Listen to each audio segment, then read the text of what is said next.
Israel, and Israel is reacting in self-defense. It's a double lie. The first lie is most of the Israeli attacks on Gaza don't even have anything to do with Gaza. So if you take Operation Cast Lead in 2008-9, why did Israel attack Gaza? Not because of Gaza, not because of anything Gaza did. The Israelis were very honest. This is revenge for Lebanon. In 2006, Israel suffered a major defeat in Lebanon against the Hezbollah, the party of God.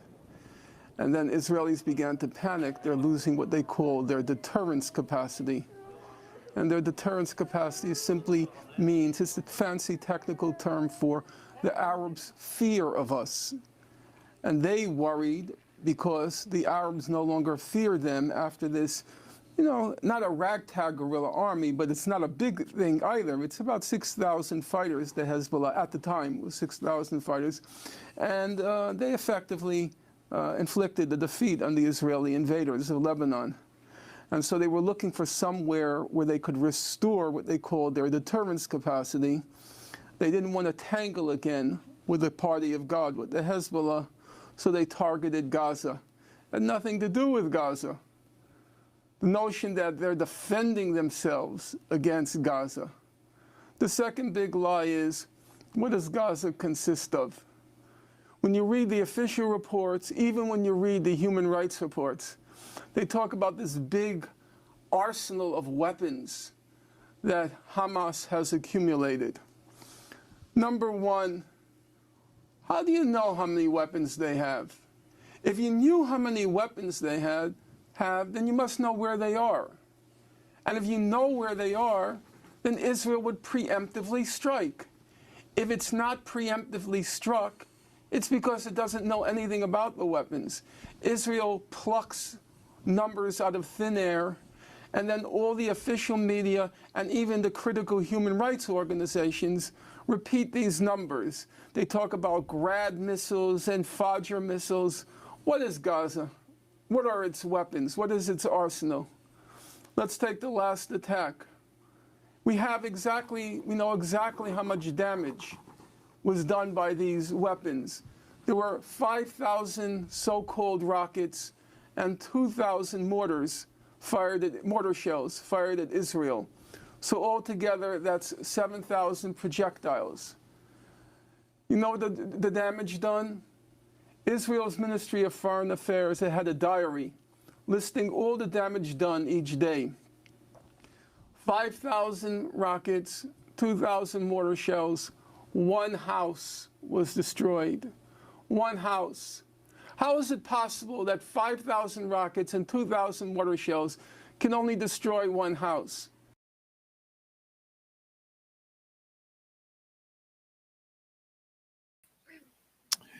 Good morning and good afternoon. That was, or is, our guest for today, Norman Finkelstein, on Democracy Now! Probably about 4 or 5 years ago, when he was promoting one of his books. That was my first time seeing him, and I was kind of blown away by the passion this man had or has. And I started following him and went down a bit of a Norman Finkelstein rabbit hole. So I'm very, very excited to have him on the show. I'm not going to lie, I was a little nervous because I have seen some videos of him hollering at people before. So I was like, oh, shit, we'll see how this goes. So let's introduce the crew. First and foremost, my co-host, my homie, my dog, Pascal Robert. Brother Jason Miles, how you living, my brother? How are you? I'm doing all right. So you might see a child in the background. He has not left yet. So that is how early it is for me. The kid is still here. Coming all the way live from the great state of Maine. You may know him as the Meme King on Twitter. We just know him as Marcus from the Left Flank Vets. Yeah, that's how I do things. Hello, everyone. Welcome. I'm happy to be here. Very excited. Very excited. And I'm just going down the list. And she has time to be with us all day today. The newest member of the Saturday crew. You may know her as the Green Party VP candidate. You may know her as a union organizer. You may know her as just a badass. Angela Walker. Hey, y'all. Yeah, And- like my animals are out. Oh, one of those days today. And he missed us last week. I was very hurt by that, but he's back this week. He is the best light-skinned brother on YouTube. Let's just be honest. He's light and he's all right. He's Paul Prescott from Jacobin. It's great to be back. The Schmiga Saturday was missing from my life. I had to come back. So Also, let's bring on- that is a compliment. I don't know for sure, but I assume there's a lot of light skins on YouTube. So there is a lot. There is a lot. Probably some stiff competition. So Ray Reed gets a lot of views. It's because he's got good there hair. can be only one, right? That's light-skinned Highlander. So let's bring on the man of the hour. I want to say this. I was introduced to this man by a good friend, to Ray Reed, who also is a big reason for the show moving in the direction that it's moving, with Pascal and I working together. And when he said, hey, got a friend, what do you think about Norman Finkelstein coming on the show? And I was like, I fucking love it, but isn't he kind of mean?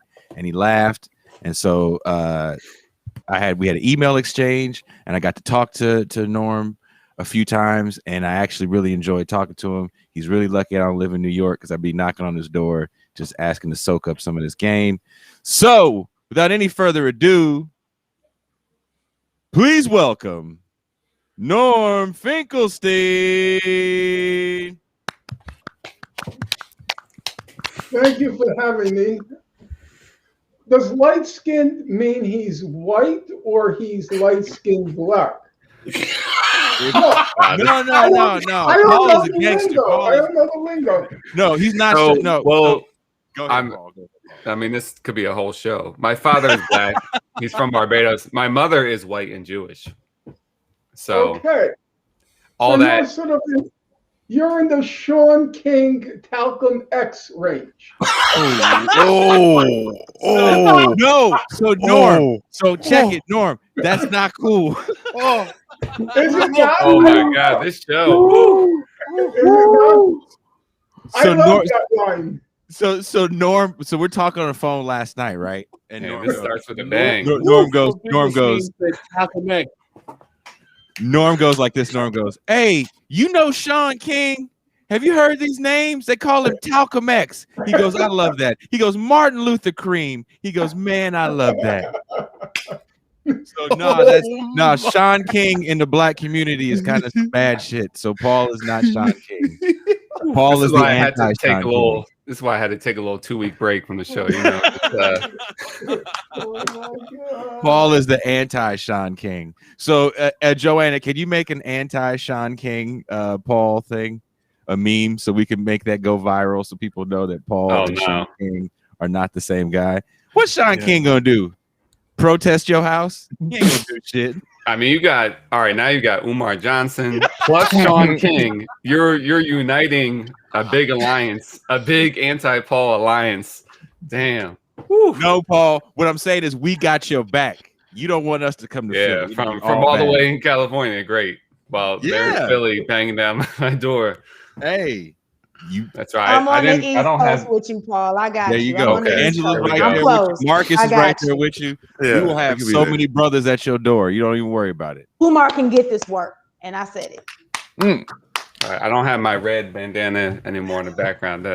But Oh, bang. Bye, son. My son is leaving. So Pascal has some questions for Brother Finkelstein. Norman, that's my delegated role here. They make me ask all the time. I know. I'm the bad cop. The Haitian guy's got to be the bad cop on the show. I don't know what it is with that. Norm watched the show. He had some fucking criticisms for this motherfucking show. He goes, Pascal is the learned one. He goes, he's the bookish fellow. it is funny. Pascal just has the questions ready. Like, all right, next question. No discussion. Keep going. I try to ask these Dick Cavett ass questions, and then Pascal comes in like, no. Well, Norman, I'm not a flatterer, as you know. That's not my modus operandi. Oh, I But found that out soon. It's very gratifying to watch your generation in action, because there are a lot of very smart and serious people coming out now. I have a great admiration for Crystal Ball, for Brianna Joy Gray. You know, smart, serious, and it makes you, amidst all of the, the disaster, it makes you a little bit hopeful that maybe you guys are going to figure out a way out of this dead end that we're facing here. Can't say it's globally as bad as here, but here it's pretty bad. I mean, there's a whole generation that's genuinely suffering. No future, no hope, no organization. And maybe that's why people like yourselves have emerged. The times, necessity is the mother of invention. And there is a necessity now for serious, clear-headed people to come forward, to think things through, and to figure a way out. So I'm seeing it more and more. I mean, I'm not a television watcher, and I've never been on Facebook or Twitter. I really don't even know what they are.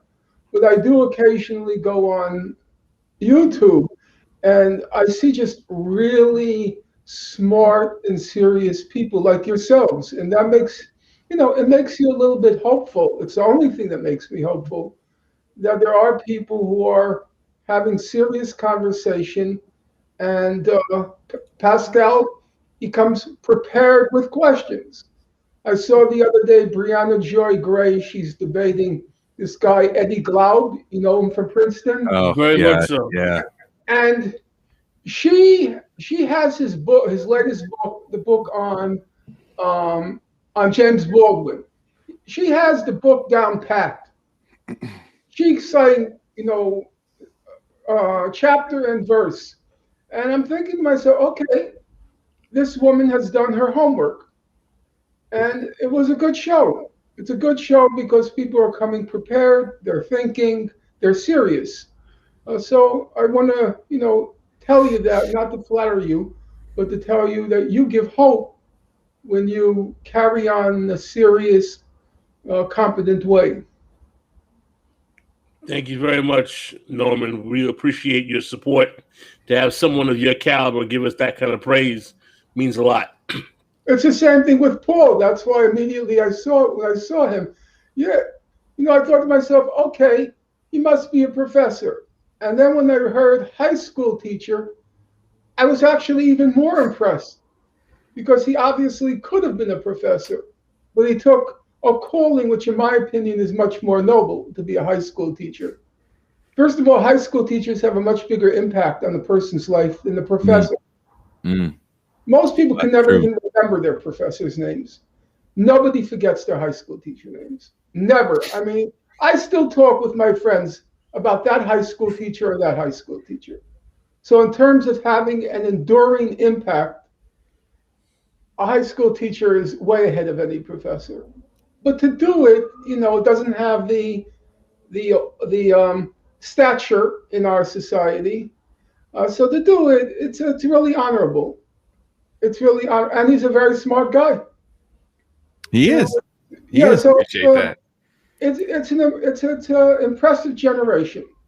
This is the dream team I'm trying to put together here, Norm. I think what my students will remember me for is, why does he talk about A. Philip Randolph all school year?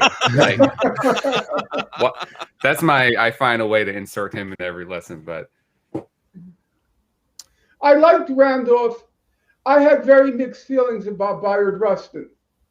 Because I can imagine why. I lived long enough to see Bayard Rustin turn into a sack of shit. And it's unfortunately, it's all been whitewashed. What happened to Rustin in the last 10 or 15 years of his life. All right, Norman, let's get to the questions since we're here. The first question we have for you. So, Norman Finkelstein, you perhaps being one of the most canceled intellectuals in America because of your critiques of how the Nazi Holocaust has been used for various unscrupulous reasons, including giving cover to the state of Israel. Can you explain why such subjects, if broached, relegate one to cancellation, and the ways in which these subjects are questionably used in your eyes, particularly the Nazi Holocaust and its utility to certain segments of the Israeli apologists and otherwise, and why that discourse is so ready for cancellation? Well, I'm going to be candid with you. First of all, there are many sides to that question. I'll try to limit myself to the most important sides of the question. If you were to ask me why I got canceled, which is essentially your question on the issue of the Nazi Holocaust, I'll say the following things. Number one, ironically, I got canceled because I had a certain amount of immunity because I was Jewish. Now that might sound paradoxical to you. How could you get canceled if you had immunity? It was clear to everybody, or most people, that Jews who are powerful and they are rich, they're well organized, and they are powerful, and they are very rich, the richest ethno-religious group in the United States by a wide margin. You know, when I was growing up, the rich people were called WASPs, white Anglo-Saxon Protestants. Jews have completely, left them behind. A very wealthy ethnic group, always well organized. It's part of the Jewish culture to form organizations, to protect themselves, and to have an elaborate, let's call it, machinery at their disposal. So it was very hard for anyone who was not Jewish to say anything critical of Jews, because on top of all that I just described, the conventional elements of power, they had the Nazi Holocaust. You wrap yourself in the Nazi Holocaust, pretend to be a victim in the United States, and you have this group collective immunity. And it's very hard for an outsider to criticize them because you immediately get accused of anti-Semitism. On the other hand, it was completely obvious to everyone that Jews were using the Nazi Holocaust, that they were exploiting it for all sorts of political aggrandizement. Now, you will remember, Pascal, I assume you're the oldest in the group, but you may not be, may all be of the same age cohort. I am older. I'm Generation X. I was born in 1968. Okay. So you'll remember long time ago, Jesse Jackson at some point burst out, "I'm sick and tired of hearing about the Holocaust."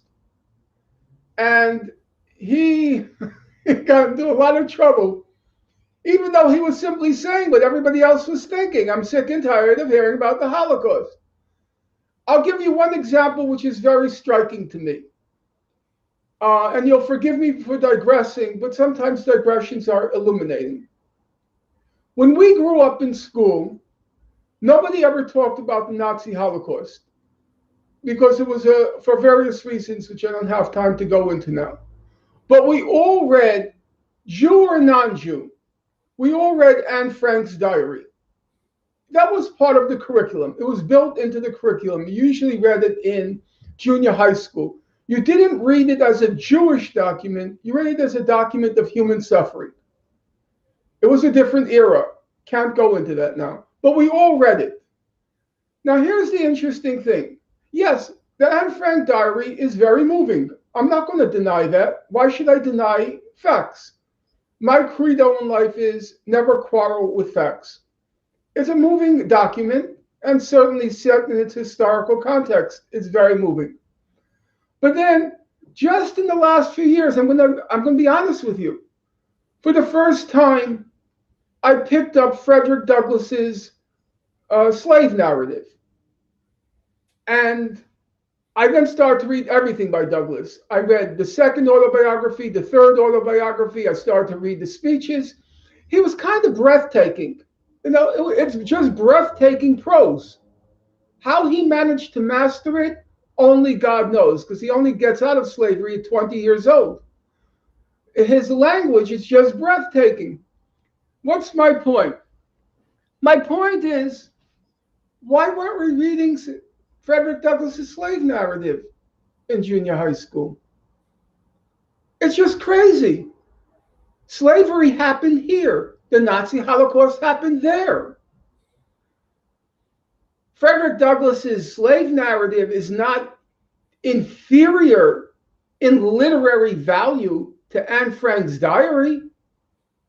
Why aren't we reading it? And of course, non-Jewish people are processing that. So someone like Jesse Jackson says, I'm sick and tired of hearing about the Holocaust, because he knows there's that Frederick Douglass narrative that we never read, but we always read Anne Frank's diary. He knows that.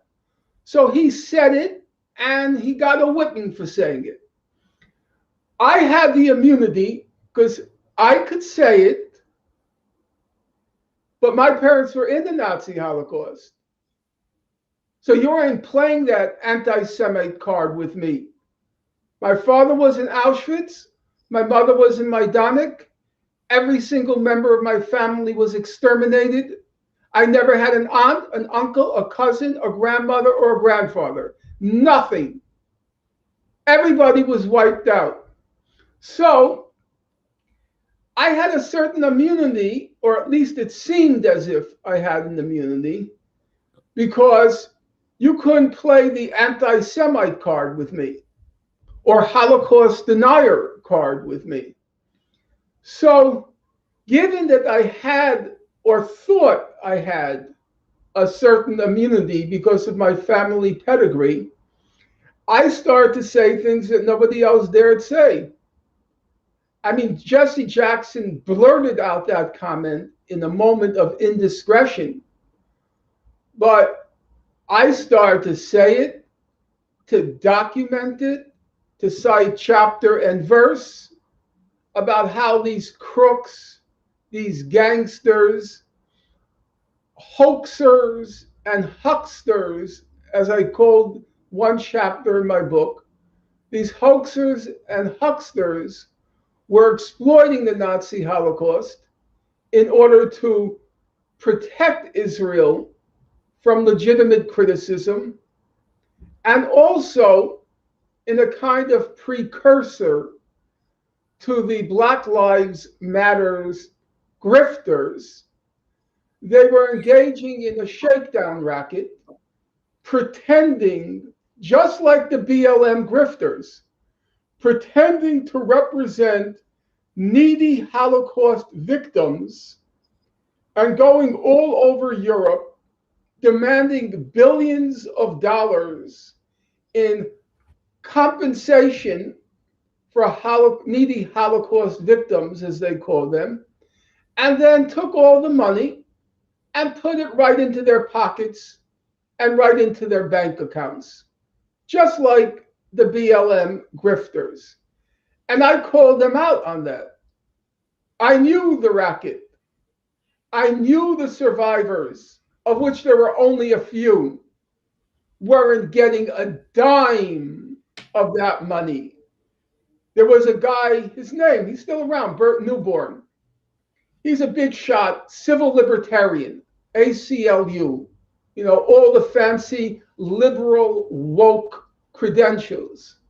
And he went around saying, I'm doing this pro bono for needy Holocaust victims. I'm doing it pro bono. He said, my daughter was a rabbinical student. She died prematurely of a heart attack, if my memory is correct. And I'm doing it in her memory. So you know how much this pro bono Holocaust huckster raked in? He raked in over $8 million. over $8 million. I started to call him out. I walked around calling him the pro bono Holocaust huckster. So at a certain point, I became a problem. I became a problem because I knew too much. I had a kind of impregnable pedigree. You want to call me a Holocaust denier, which is what they started to call me. I would say, if I'm a Holocaust denier, I must be certifiably insane because my parents passed through it. So you're telling me I'm denying what happened to my parents? And so at a certain point, I had to be stopped.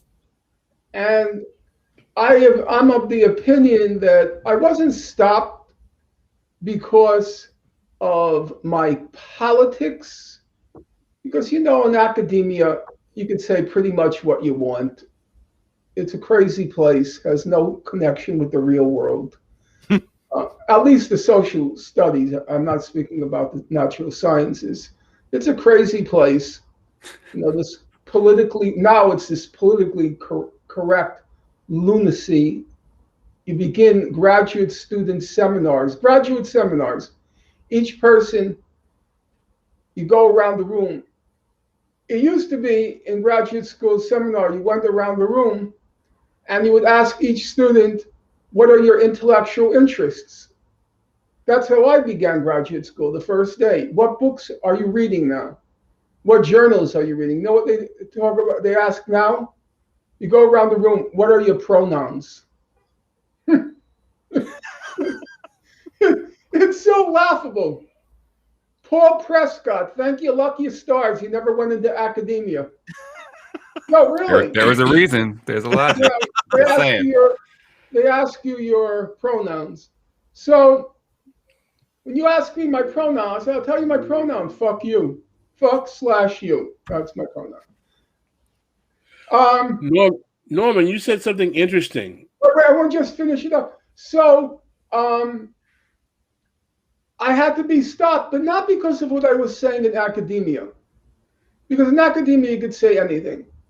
It's because I was attracting for a period of time quite large crowds, because I was speaking on Israel-Palestine mostly. So it'd be 500 people, 1,000 people. I was reaching a quite large audience. And I was out of control. They didn't know what to do with me. I was out of control. They couldn't play their Holocaust denier card with me. They couldn't play their anti-Semite card with me. And I was out of control. And so I had to be canceled. Canceled for me means turning a person into a non-person. And they had to cancel me. And that's what happened, Well, I just wanted to elaborate on a statement you made because it's very interesting.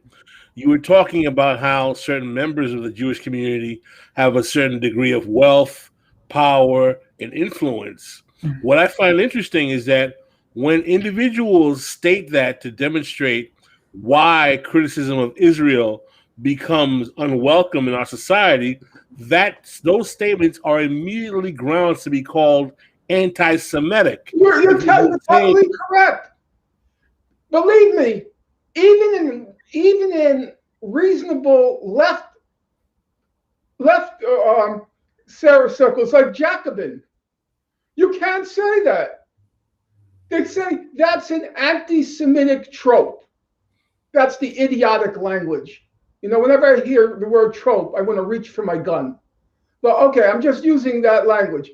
It's an anti-Semitic trope. Yeah, but here's the problem. You ready for this?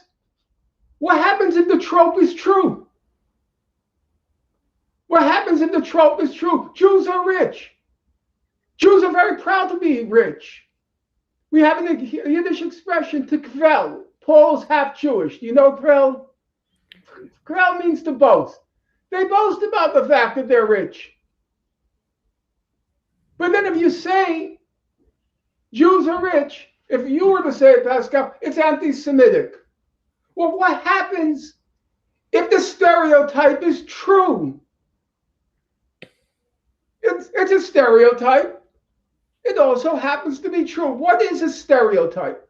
A stereotype is the pejorative word for a generalization. When you don't like a generalization, you call it a stereotype. But Jews are in general rich. I generally like to say Jews are in general powerful. To be Jewish in the United States, a victim, let's look at the facts. In my generation, who was the sweetheart of America? Mary Tyler Moore. Do you remember her, Pascal? Yes, I do. Mary Tyler Moore married a Jew. Who was the apple of Bill and Hillary's eye? Chelsea. Chelsea married a Jew. Who was the apple of Donald Trump's eye? Ivanka.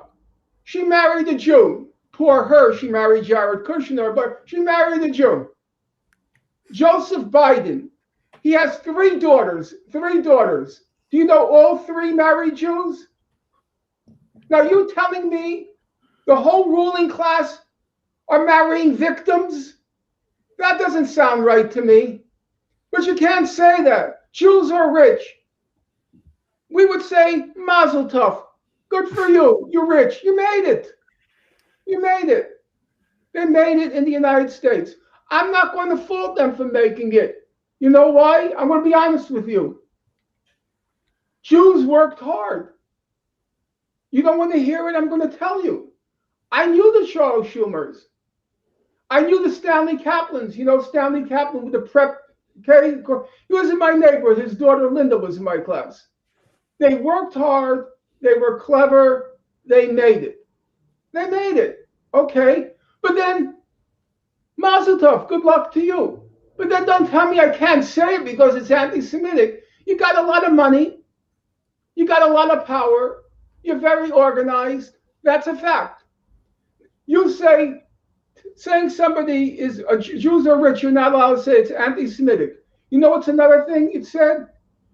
If you say Jews think they're better than anybody else, that's anti-Semitic. If you say Jews think they're better than anybody else, that's anti-Semitic. It's a standard question on the surveys.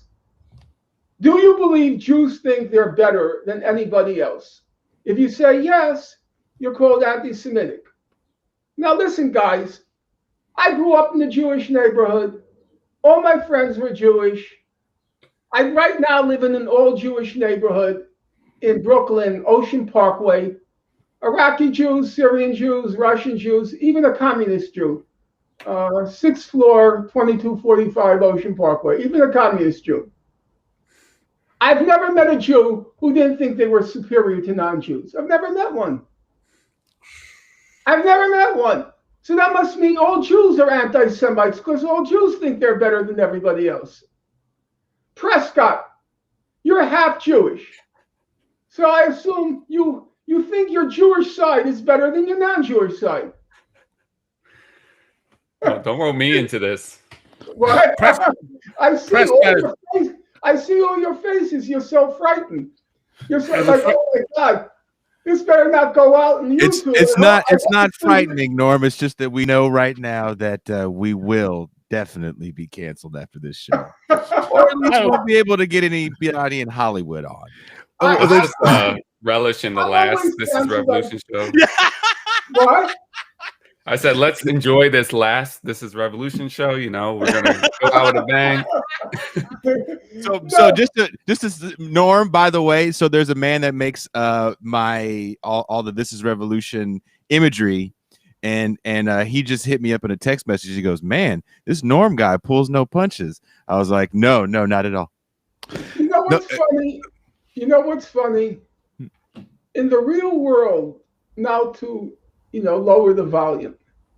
Nothing that I'm saying, honestly, I can say controversial things.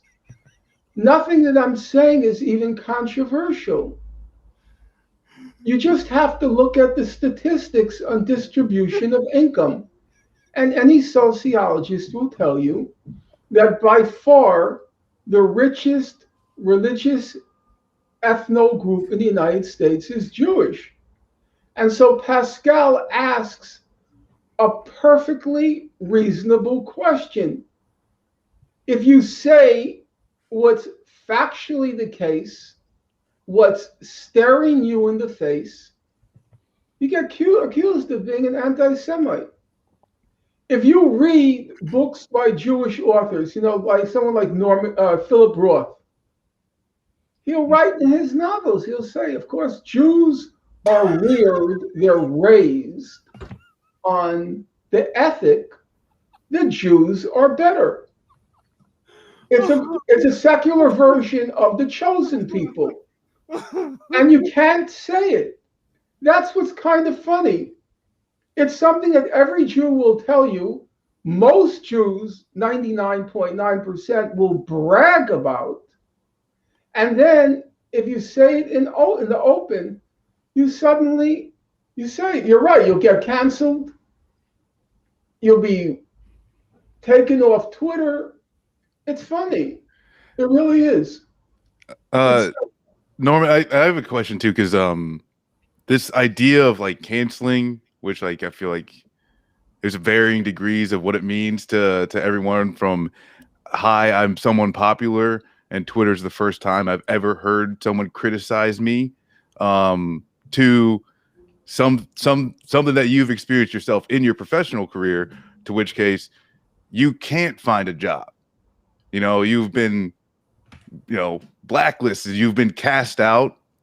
And so I guess, yeah, can you talk about that experience, but then also why that can tie into why you say what you say, right? Why that there is no, I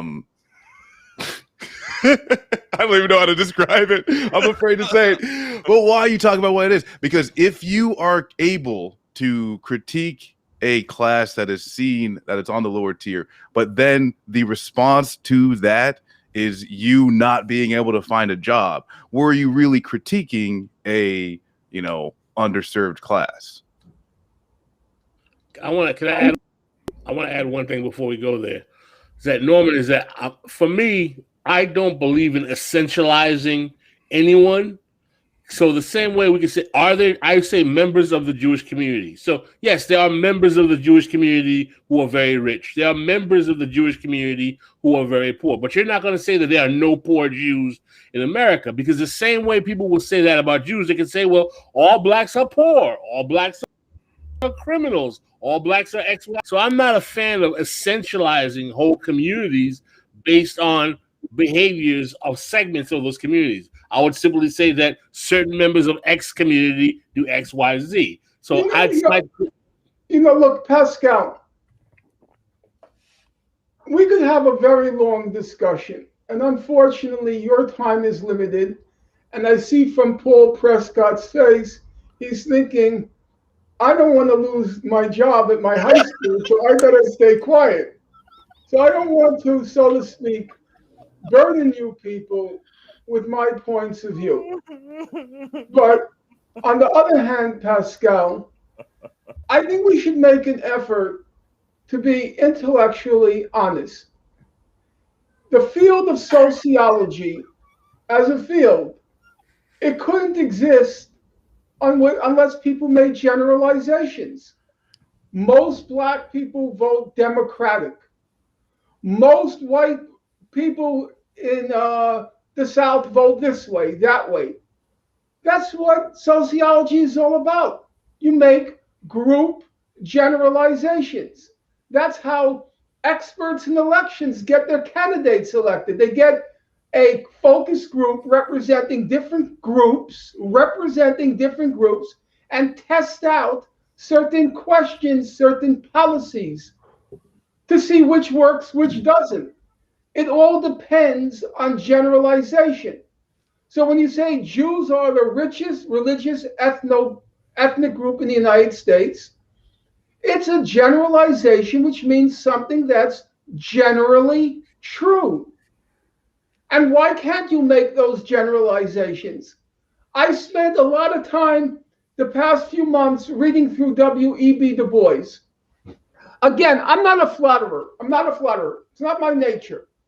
But I was kind of wowed by Du Bois. I would say one of the best scholarly studies. I won't classify it as history. I won't classify it as sociology. I was really kind of wowed by The Philadelphia Negro. Now, that was his first book after his doctoral dissertation was published. Du Bois goes to Philadelphia, plops himself down in a poor neighborhood of Philadelphia. The black neighborhood, not totally, but in general, quite poor. Believe it or not, I know you guys won't even believe it because that was an era where people did serious study. He interviewed 8,000 families. Wow. 8,000 families. I mean, can you even comprehend that?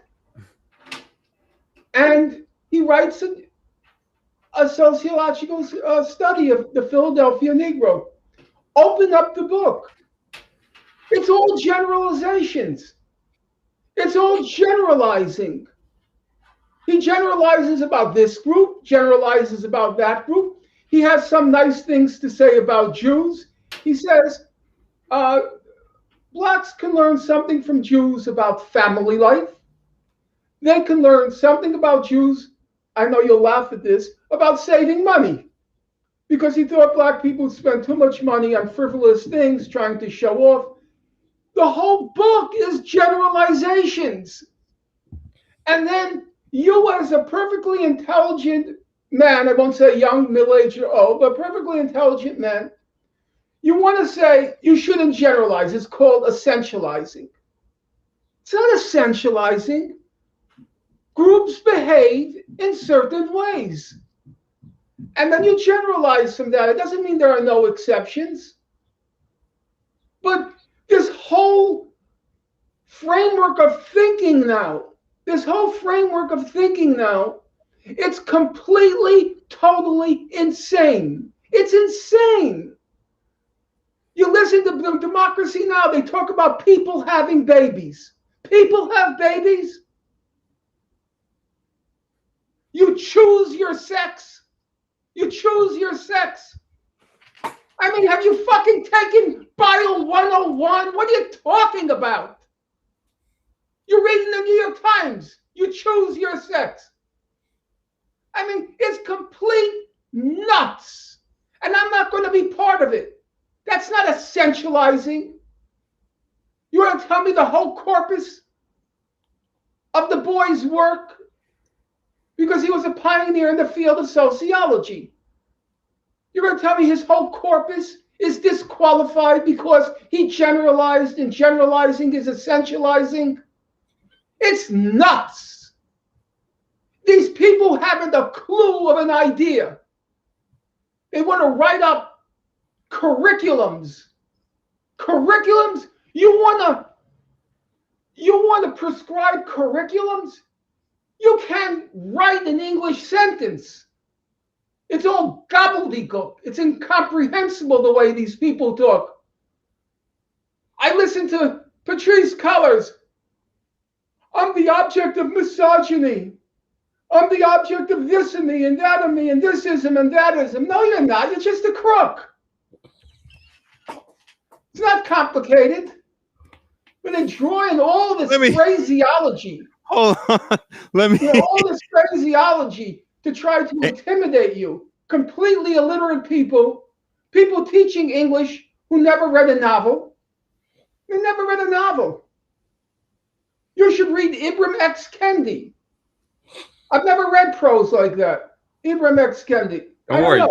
Jason can read Ibram X. Kendi. He has the books on hand. Excuse me? And I'll read the children's book as well. Oh, yeah, the children's book. I've read the children's book. I don't understand why he's writing children's book. All of his books are children's books. All of his books are children's books. They're completely illiterate. I wrote 40 pages in the book I'm currently writing. I wrote 40 pages on Kendi. 40 pages, 20,000 words. And I sent it around to the top scholars because I didn't know, maybe I went too far. I won't name you the top scholars obviously I wouldn't say it over video, but if you ask me privately, I'll tell you. Black and white, I asked. I have, people, I won't say who, but I know the top scholars, black and white. Now, I was ruthless with Kendi, ruthless Kendi. The chapter's titled Ibrahim Kendi and who's hot and who's not. Because that's what it basically is. If you're an anti-racist, you're hot. If you're not an anti-racist, you're not. And he just goes through all of history and says, he's a racist, he's not a racist. Everybody, every black person, except Angela Davis and Malcolm X, every black person since the beginning of time was a racist. Everyone. Richard Wright, racist. What's her name? The poet from the Maya Angelou. Phyllis Wheatley. Phyllis Wheatley, racist. Racist. Everybody's a racist except him. He's cutting edge. It's crap. And Pascal, you're a smart guy. Don't be browbeaten. Don't be intimidated. Don't use those idiotic phrases. Essentializing. You're not essentializing.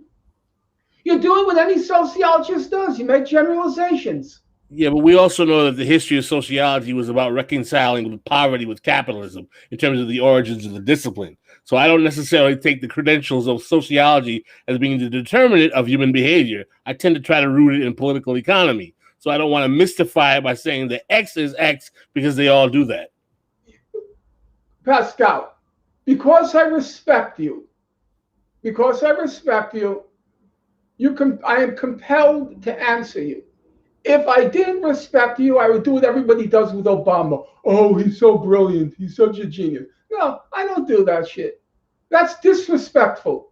Every time a white person says how brilliant Obama is, you know that white person is just one more liberal, woke racist. Because Obama is not brilliant.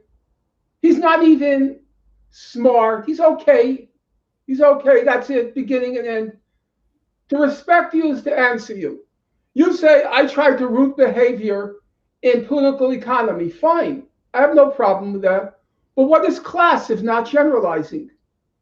How could you have a notion of class without making a generalization? Are there exceptions in the class? Of course. But you're generalizing about behavior. That's what class is. Certain classes behave in certain ways. Now, you're rooting their behavior in economic structure. Other people rooted in different other kinds of structure. But you're still generalizing. You can make certain generalizations about how members of the bourgeois class will act and behave in most situations. Are there exceptions? Yes. Lenin was born into, I think he was a grade 7 noble in Russia. He behaved differently. Trotsky came from a very wealthy trading family. He behaved differently. Rosa Luxemburg came from the Polish bourgeoisie. She behaved differently. There were some exceptions. But can you generalize about bourgeois behavior or working class behavior? Of course you can. That's what politics is about, generalizing. I respect that. No, listen, this is a deep conversation, and I love the exchange. But I have some questions that I want to continue on. Let us continue. Wait, I don't know. North Star. It's the question. I don't know that. Angela, did you have Pascal? Angela, did you have a question? Yeah, we're gonna let Sister Angela come in here because she hasn't. I don't have yet. any questions. I got a lot that I could say about certain things. Respectfully, I'd like to hear you because if I'm off base, let's keep it civil. Let's keep it civil. So I'll always be civil. I have nothing but respect for you. I would never disrespect you. That's not how I move. But I also think that because what is the most diplomatic way I can say this? When we start moving into territories of gender, of sex, and reducing things to biological essentialism and saying that there's no variation in how people express their sex or their gender, I will always get my back up. And I think that also, just taking into account that there are, your understanding and your generation's understanding of things like this is what it is. And, I consider you an elder and would not debate you on that. However, I think that it's harmful when statements like the ones that were made about gender and sex, and the fact that, yes, I have my feelings about Miss Colors personally, but I also understand the point about misogynoir playing into some of what she has been accused of. And I don't think those things are two separate things. We experience those things at the same time. And so I'm just a little prickly about that. But like I said, I would never be disrespectful to an elder or anything like that. But when we're talking about sex, gender expression, sexual orientation, the fact that people are asking pronouns or being asked their pronouns when they're being introduced or coming into a class, those things matter. They matter because a whole lot of us, and I think that you, Dr. Finkelstein, can definitely attest to this, you know what it is to be marginalized. And the people that are at the center of these things, these are not giant efforts, but these are efforts that matter to address the marginalization of people. Someone who is trans, someone who is intersex, someone who is non-binary, who is in an academic setting does not deserve to be misgendered because other people are considered being PC to ask them what their pronouns are. That is violence. And so that's pretty much where I stand on that, respectfully. First of all, Angela, you should call me Norman. If I call you Angela, you should call me Norman. It should be in an equal playing field. Angela, first of all, you can't possibly disrespect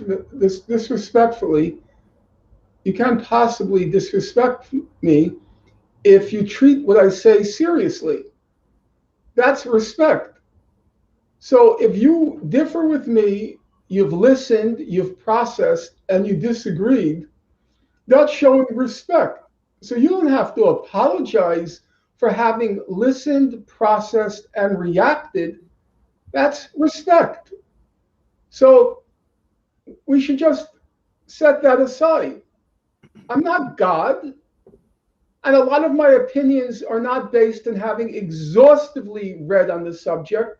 Some subjects I have sat down and read through, others I don't have an exhaustive or authoritative knowledge. So, of course, you should feel free to disagree. I would say, personally, I would prefer if you don't emphasize elder. It's like when people say to me, you look great for your age. I think, why do you have to add for your age? Just you look great, period. I want to add, I want to just respond now.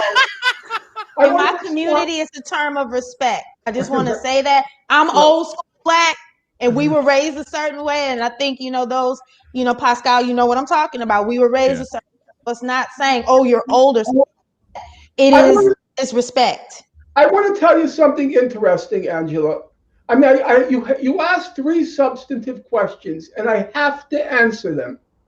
But you just said something extremely interesting. And I hope that Pascal is listening. She said, I grew up in the Black community and we're taught respect. If you read Frederick Douglass, if you read W.E.B. Du Bois, they will also talk about that as being a redeeming virtue of Black people, that they have a respect for elders, that they have good manners. Pascal, she was just guilty of essentializing.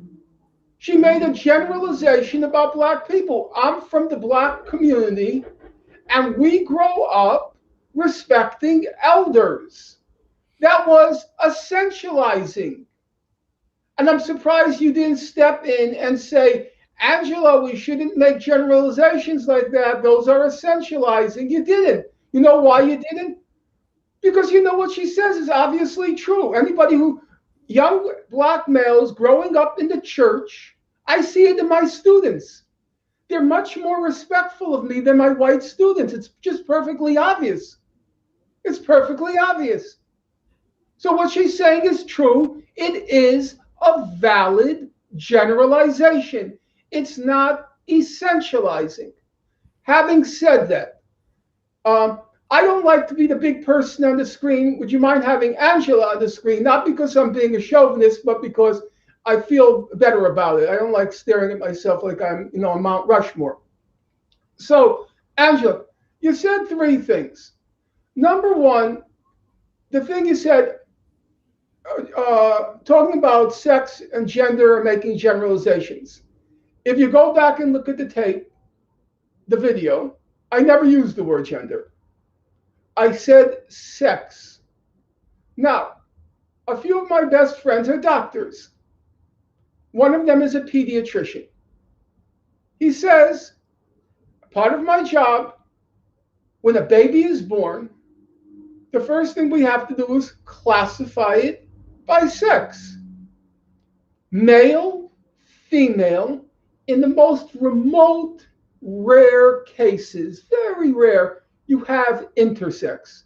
Very rare, 1,000th of 1%. Male, female. You ask any biologist, they will tell you there are two sexes. Not talking about gender, not talking about behavior, nothing. Just the biological descriptive of male, female, pertaining, among other things, to the capacity to reproduce. You need a male and a female. Sex. Now, if you listen to woke circles, they will say there aren't two sexes, leaving aside again the intersex. It's just not true. Ask you go to your most woke biologist friend, your most woke medical doctor, and ask them, how many sexes are there? There are two. So I never talked about gender.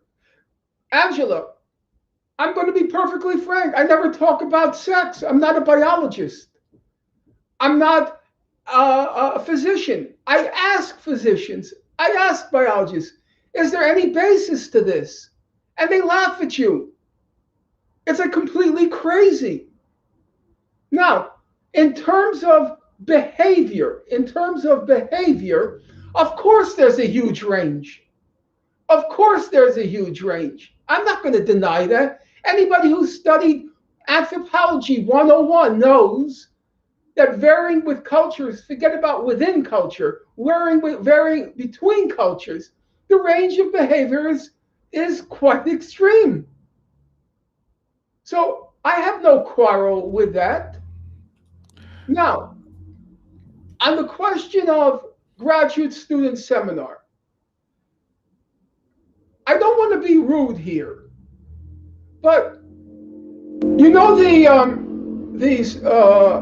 the passage from Ecclesiastes.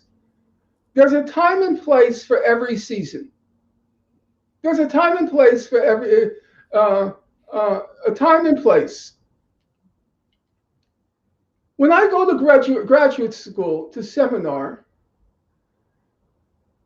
I have a specific purpose in mind, an objective. My objective is to learn, to study. It's one of those points where we're focusing, for better or for worse, we're focusing on your gray matter, the cerebral aspect to you. And in my opinion, it's completely out of place to be talking in seminar class about your pronouns, about your sexual affinities, about 10,000 other things. We're here, we have a specific purpose. I don't want to interrupt, but I think really at the end of the day, holy fuck. When we use language, because I can understand that, I don't think, Norman, you're upset that people were introducing themselves in a behavior that is accepting to our trans community. I don't think that's not something that you're actually aggrieved about. You're upset that when you go into a scholarly space, something that used to be there, which was, what is your intellectual desires? Where do you want to go? That used to be at the forefront. And I don't think it is necessary to be flippant about, the addition, an addition that has been made, because what it seems is that you're upset about the subtraction of a discussion that used to be at the beginning of, this process. Because, yeah, and I really, at the end of the day, I like when we're talking about, you're not wrong, right? You're not wrong when you're discussing generalities and what should be the focus of academic spaces. But now we're getting to the point of, how can we use language just to make sure that our points are getting across? And are we using language? Are we using attitudes that are turning people off to our message that could be correct? And I think that's kind of where we're at now, is that I'm hoping that your point wasn't to say these people should not be able to, speak and just live their lives as they wish. What you're saying is that there was something that used to be involved or engaging, and that it has been replaced with something. And not to say that it's more of the subtraction than it is the addition. I would like to come in and say, ultimately, Angela, I could see that she felt a certain way about a comment, and I didn't want to ignore the way she felt. And there's people that I'm interacting with on the chat right now. As someone that has been in a situation where I have said the wrong thing or said something that pissed somebody off, I can't really be flippant about it and be like, well, fuck you, you don't get it, or whatever, I didn't mean that. There's something to be said about watching people actually have a conversation, a respectful conversation, that I think is important. So while we didn't bring Norm on to talk about issues of gender, Fortunately, the fact that this came up, but the fact that these two people had a conversation about it, I do find that somewhat important. I didn't know it was going to be a little bit of a derailment of the show, but I do think these conversations are important because, as someone that's been in a room, and I've been much older than the people I was in the room then, and people call me boomer, and I'm like, no, I'm not. and maybe I didn't say the right pronoun, which is weird because it's kind of talking about someone. I've had people jump down my throat, and so I feel like these situations can be talked through, and there are bigger issues that we will cover, that we're going to cover now. Let me bring in Pascal with the questions. I want to just briefly respond. Sure. First of all, Angela was completely respectful. It was completely within her right to ask that question, and it's completely within her right to make an objection. And I try not to rank, bigger questions and smaller questions. I try not to. It's a legitimate question, and I'm not going to excuse myself. In the book I'm currently writing on cancel culture, a large part of it is devoted to Du Bois. I wanted to see, how does he discuss issues of race? What does he mean by racism? And how does he interact? Remember, Du Bois was in the most elite circles. Yeah. And he's very honest. He said, I never liked to be around white people. He says that, even in the liberal circles. He said, I never really liked to be around them because you can always feel the condescension. And so he kind of, formally he was with the NAACP, but in his personal life, he had very few white friends, very few white friends. And he says it because, he feels the condescension, that they can't quite grasp. He might be as smart as, and maybe even smarter than them. It can't sink in. So I read him to try to understand how a person who I've come to admire only in recent years, because now I read him seriously, how he deals with these questions. And it's an illumination to me. So I'm both studying it, and now to get to that third point of yours, Angela, I've seen too many Jews, when they get caught doing something dirty, wrapping themselves in their victimhood and start calling out anti-Semitism, playing the Holocaust card, doing all that sort of stuff. And it nauseates me, frankly, it nauseates me. And so when I see Patrisse Cullors being called out because she's a crook, and then dragging in the misogyny, and then Mark Lamont Hill, he says, oh yeah, this is really about misogyny and white people not wanting to see rich black women. No, that's not what it's about. It's about a crook. And you got caught. And you want to hear the funniest thing? She keeps calling it a white supremacist right-wing attack. Go on YouTube. Find me one white person who's attacking her, aside from when it started with Fox News. It's all blacks. There's now about 300, 400. I've watched them. Curiosity, I've watched them. It's all black people attacking her for being a crook. And she calls it a right-wing, a white misogynist attack.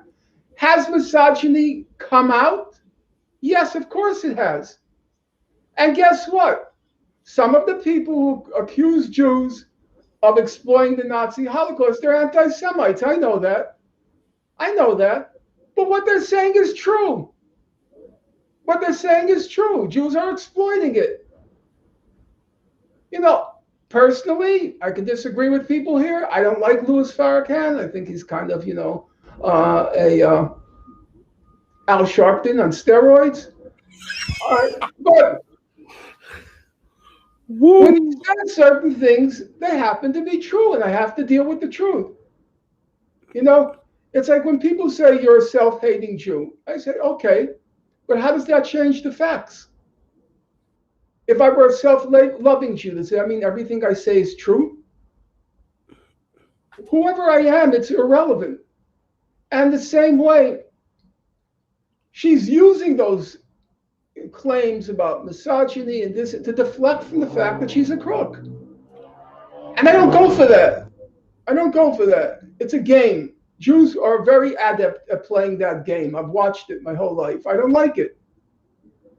You got caught. And I have to deal with it. But don't start dragging in misogyny, though what you say is true. I talked about it last night with Mr. Miles. He asked me very frankly, he said to me very frankly, he said, well, don't you think, how do you feel about the people who are in the black community who are now talking about they being lesbians and blah, blah, blah, blah, blah, blah, blah, blah. Of course it's not a good thing. I recognize that, but I'll say what I said to Miles. If the Black Lives Matter movement had started out being more inclusive and including black men in its leadership, maybe it wouldn't have gone here. Maybe it wouldn't have gone there. But there was a feeling, judging from what I'm watching and reading, There was a feeling that, hey, a lot of these people being killed by the cops are black men. But how comes they're not in the leadership position of Black Lives Matter? There was that feeling. Is it legitimate? Is it illegitimate? That's for you folks to discuss. But why? Because it's an essentialized black organization. It's a joke. It's a joke. It's a joke. I want to say something else. You know, earlier you said that, you know, you're not God. And my impression was that all Jews thought they were God. So I'm a little, that's also a joke. That's also a joke. I lighten the mood a little. Yeah. As you know, Paul is half Jewish, and as Shakespeare said, many a truth is said in jest. There you go. Yeah. But we still have questions. Can I get a question? Can I get a question in? You already got two already. No, my question got canceled. My question got ahead. canceled. Well, you're writing your next book, and you're talking about cancel culture. I'd heard something that you did an interview before, just a little bit on Obama. But something that I kind of want to key in is on the boycott, divestment, and sanctions movement. And yeah, kind of just getting your perspective and kind of where you think that they went wrong or maybe going wrong. That was actually one of my questions, Marcus. Oh man, well, my bad. I was looking over your shoulder when you wrote that one down. Well, first of all, it wasn't just the Holocaust industry people that canceled me. BDS also canceled me. I don't speak anymore. I told you there was a period where I spoke and I attracted large audiences. I don't speak anymore. I was canceled by BDS. I was also canceled, to be perfectly honest. I was canceled by Democracy Now! I don't appear on the show anymore.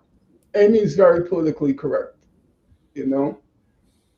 I cut out the part of the clip where she goes, Norm, can you stop with the ad hominem attacks? And you're like, no, these people are horrible.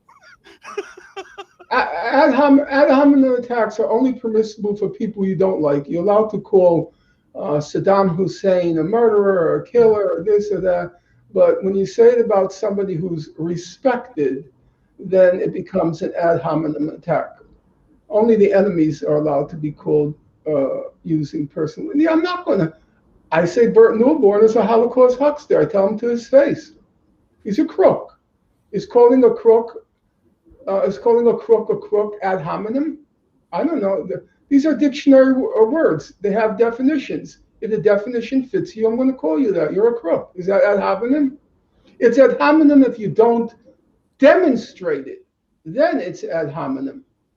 But if you can demonstrate it, if you can adduce the facts that support the claim, there's nothing ad hominem about it. In any event, yes, I was canceled by Democracy Now!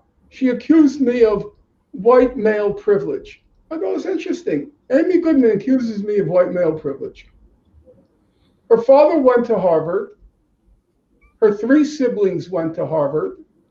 She went to Harvard. But I'm privileged. My parents came over on these shores after stepping out of concentration camps. I grew up poor. My house was so cold, we used to put the steak in the freezer in the winter to defrost it. but I'm privileged.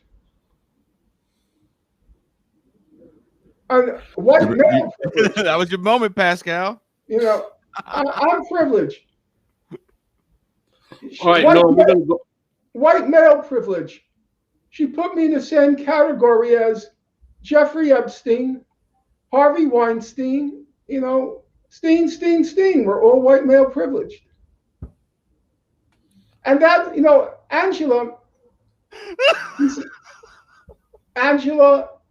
Pascal, that's my problem.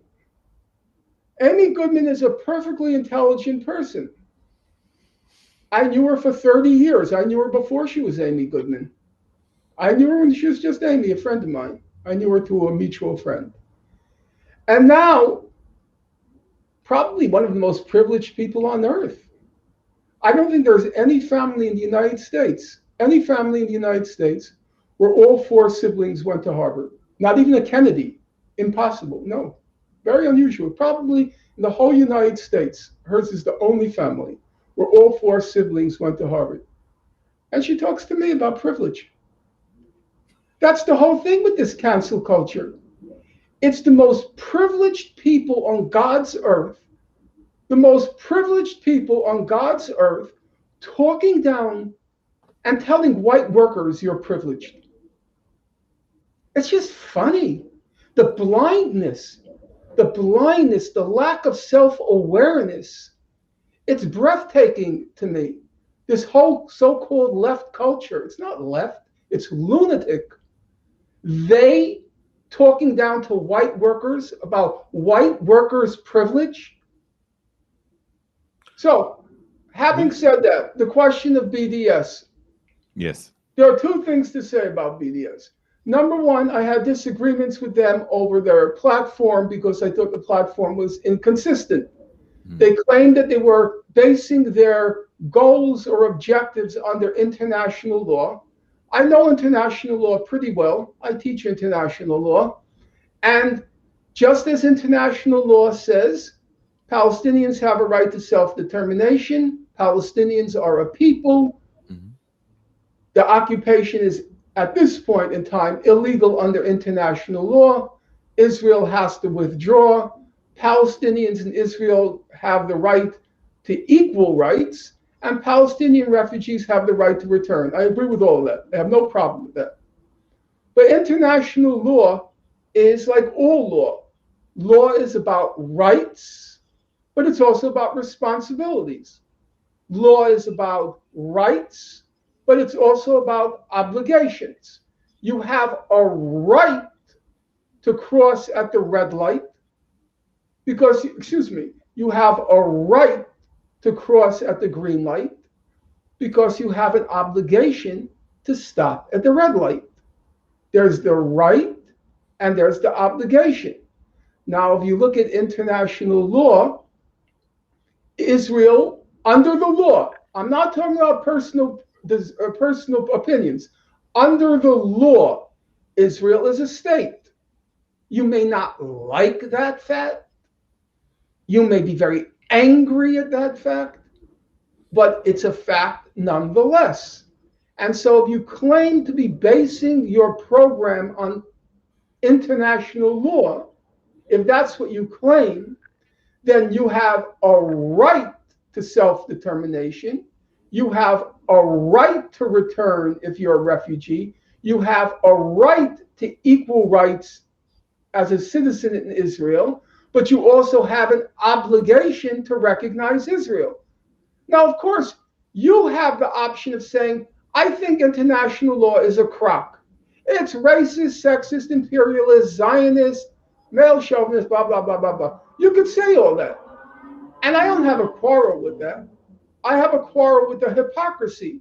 You can't claim to be basing yourself on international law, but cherry pick the law for what suits you, what works for you, but then ignore the part that doesn't work for you. That to me is hypocritical. And I try as best as I can not to be hypocritical, to be consistent in what I argue, to be logically coherent in what I argue, so that I can try to persuade everybody on the basis of reason, logic, and evidence. It's very easy to persuade people if you're a hypocrite, if you're only talking to the choir, people who already agree with you.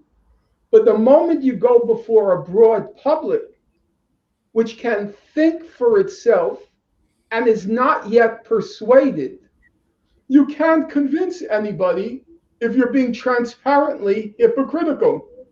So as a personal thing, I don't like to be a hypocrite. And as a political thing, it's completely ineffective. Having said that, there is no BDS now. You see, in my opinion, Israel is very clever. It's very clever. Do you know why why you know about BDS? Do you know why you know about it? It's not because there are campaigns on campus supporting BDS anymore.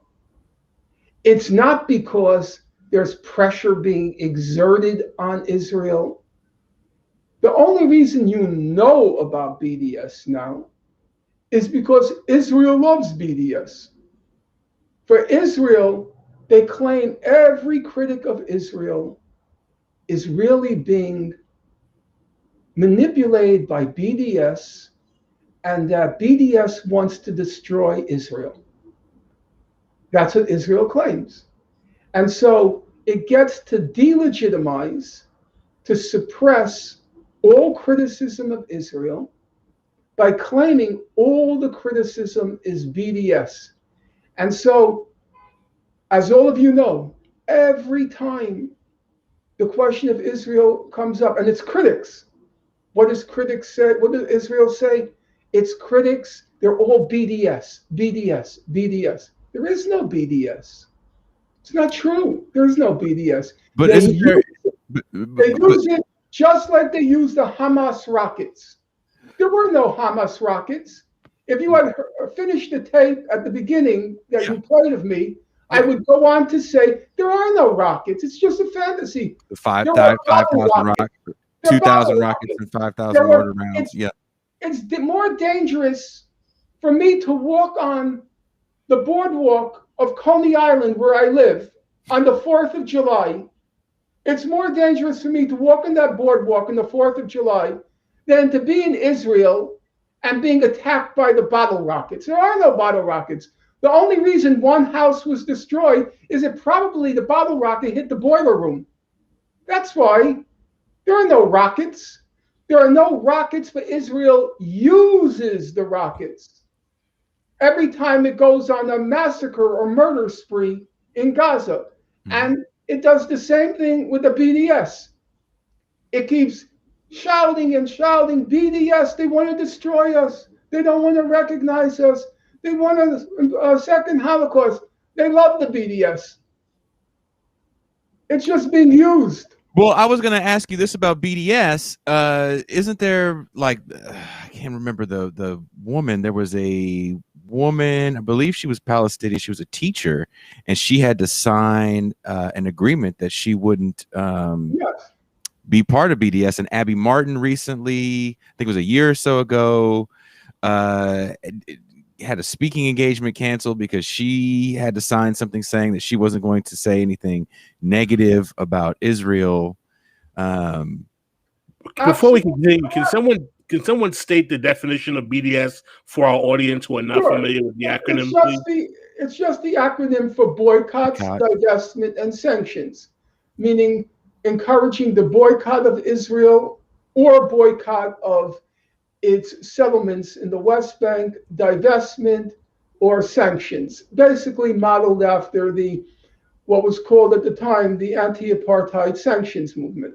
Let me ask you, do you believe that Israel is worthy of boycott, divestment, and sanctions?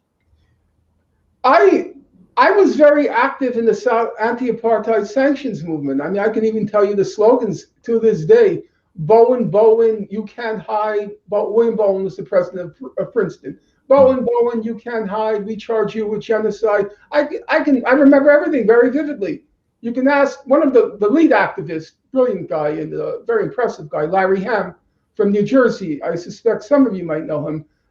He heads up the organization POP, People Organized for Progress. Yeah, he was the leader back then. We were, I would say, fair enough to say we were good friends. He went by a different name back then. It was Adimu Changa. He was a kind of, you'd call it surrogate son of Amiri Baraka. And Baraka had rechristened his name, Adimu Changa, and then he restored his birth name, Larry Ham. Yeah, so I was very active. How can I support it in the case of South Africa and not in the case of Israel? It's a perfectly legitimate tactic. I have no problem with that. I had a problem with the platform. Okay, so for clarification, You agree that the state of Israel is worthy of boycott, divestment, and sanctions, but you have a problem with the platform of the BDS organization. Listen, I'm going to even say something bigger. I think most countries in the world are worthy of boycott, divestment, and sanctions, not least my own country. Then you have to evaluate whether the tactic can work, how do you apply the tactic. There are all sorts of other issues. But as a matter of principle, why should Israel be immune from a tactic that's applicable everywhere else? That doesn't make any sense at all. Boycotts are a legitimate form of political expression. Sanctions are a legitimate form of political expression. Divestment is a legitimate form of political expression. So how can Israel be immune from those legitimate forms of political expression? It's just crazy. I think you made a very important clarification that I'm surprised no one has asked you before at all. No, they've painted you as a anti-BDS, anti-Israel spokesman. Yeah, but the thing is, though, the clarification you've made is very important and helpful. Pascal, I'm an older man now. I can even say I'm an old man now, and I'm not going to defer to sensibilities if I don't feel that the sensibilities are deserving of being deferred to. The whole thing is kind of laughable. Can you tell me one other person in the United States who, because of his support of the Palestinians, has been unemployed for 15 years? I lost my job in 2007. I was not only unemployed, I wasn't just unemployed, I was unemployable, which is very different. Unemployed means there's a possibility at some point you may find work. There was no possibility. I could not, speaking to Mr. Prescott, I tried to volunteer even in charter schools. A friend of mine, he's one of the world's leading biologists, Robert Trivers, and his daughter is the principal of a charter school in East Harlem. I asked Trivers, I went to see her school, and I said, I'll volunteer to teach a senior class in high school, a senior class. I'll teach, whatever topic you would like. No, because they Google my name.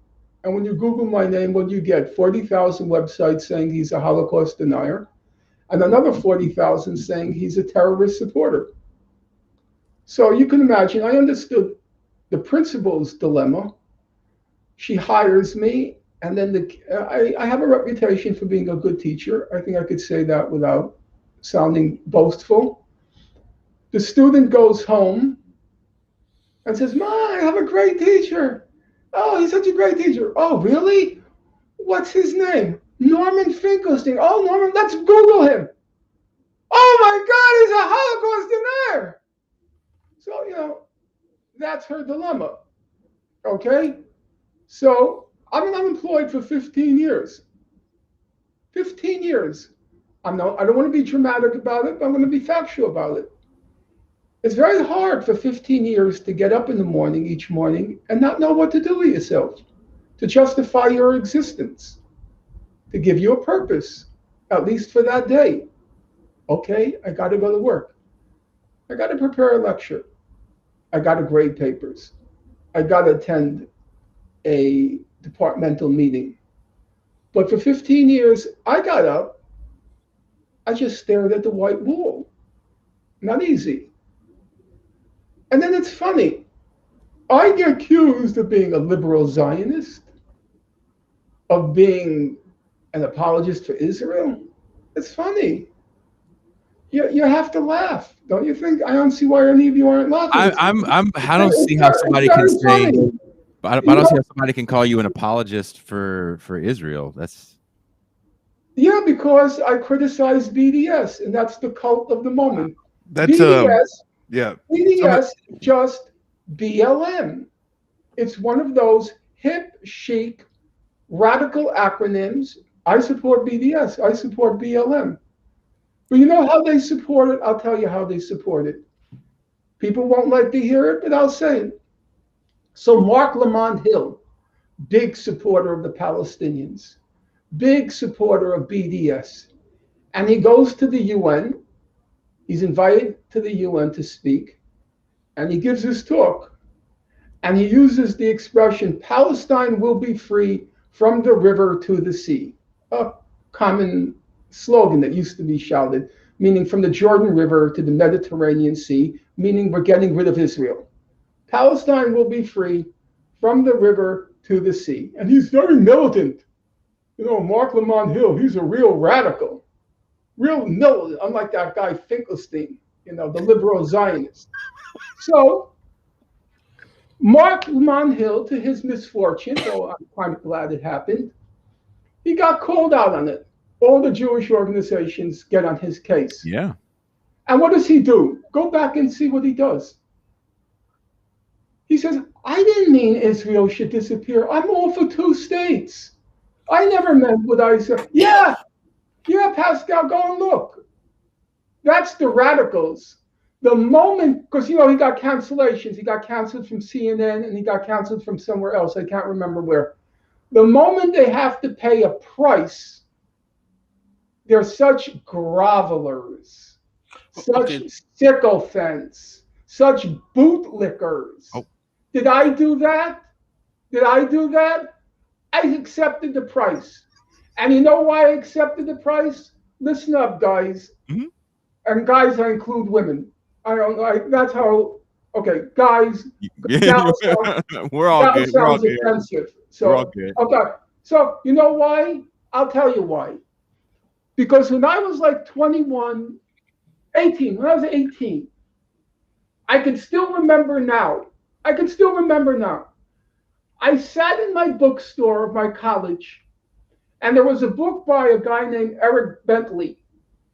And it was the collections of testimonies of people before the McCarthy trial, you know, the McCarthy era, in the McCarthy era, before the House Un-American Activities Committee.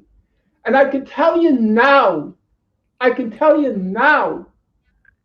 see in my mind's eye, I'm reading Paul Robeson's testimony, okay? And Paul Robeson said, they said to him, you know, Mr. Robeson, you love Russia so much. Why don't you go back there? And he said, because my grandfather was a slave. I'm a slave. Excuse me, my father was a slave. And I want a piece of the American pie like everybody else.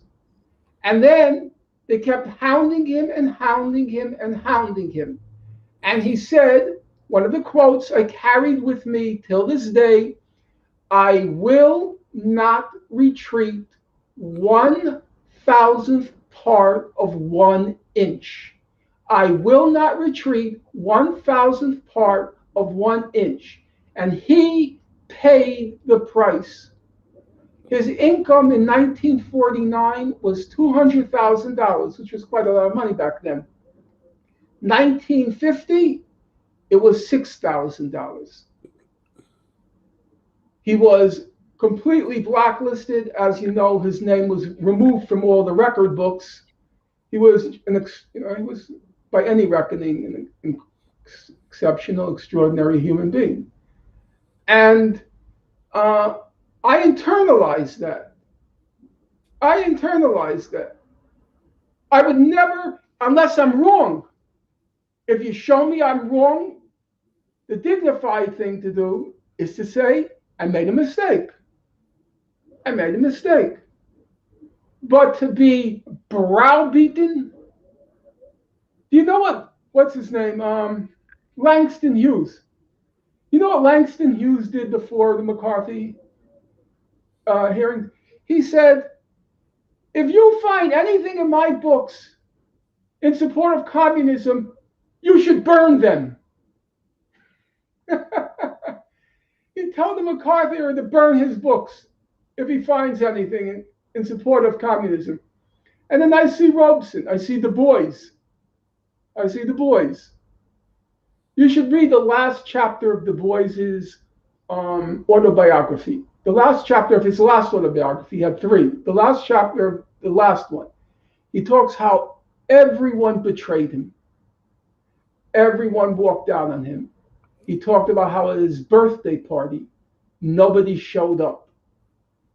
Except, to his credit, E. Franklin Frazier. E. Franklin Frazier stuck with him till the end, you know? But otherwise, completely abandoned. And he describes it in like 5 pages. Very sad, painful to read. And then I look at Mark Lamont Hill. He loses 1 or 2 contracts. I didn't say that. I didn't say that. I support 2 states. And they tell me I'm the liberal Zionist. They're the radicals. Very radical. Patrice, I want to ask you. Yeah, they're all so full of crap. The trained Marxist.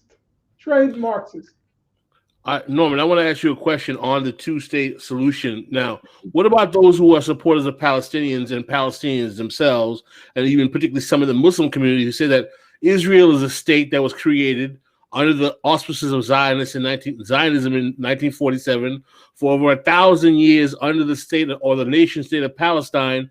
Jews and Muslims live there in peace. Why can't we go back to this, the pre-Zionist existing state of Palestine, 1-state solution where Jews are allowed to live freely and democratically with Palestinians and basically neutralize the state of Israel, but still allow Jews to live there freely with Palestinians as they did for over 1,000 years? What is your position on that? Pascal, I'm an old-fashioned communist with a small c. And the world, we envisaged was a world with 1 state. The international shall be the human race. I really believed, I still do. I believe it now more than when I was a child. Because in the modern world, you can see just how small the planet is.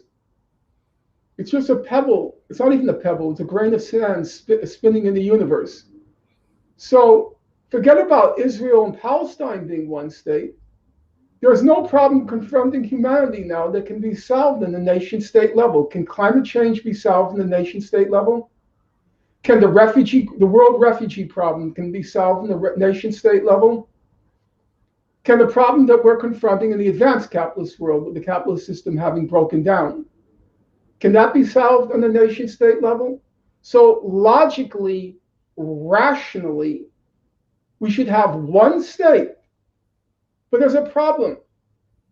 What is logical and rational on a piece of paper is not necessarily what is logical and rational when it comes to people and when it comes to politics.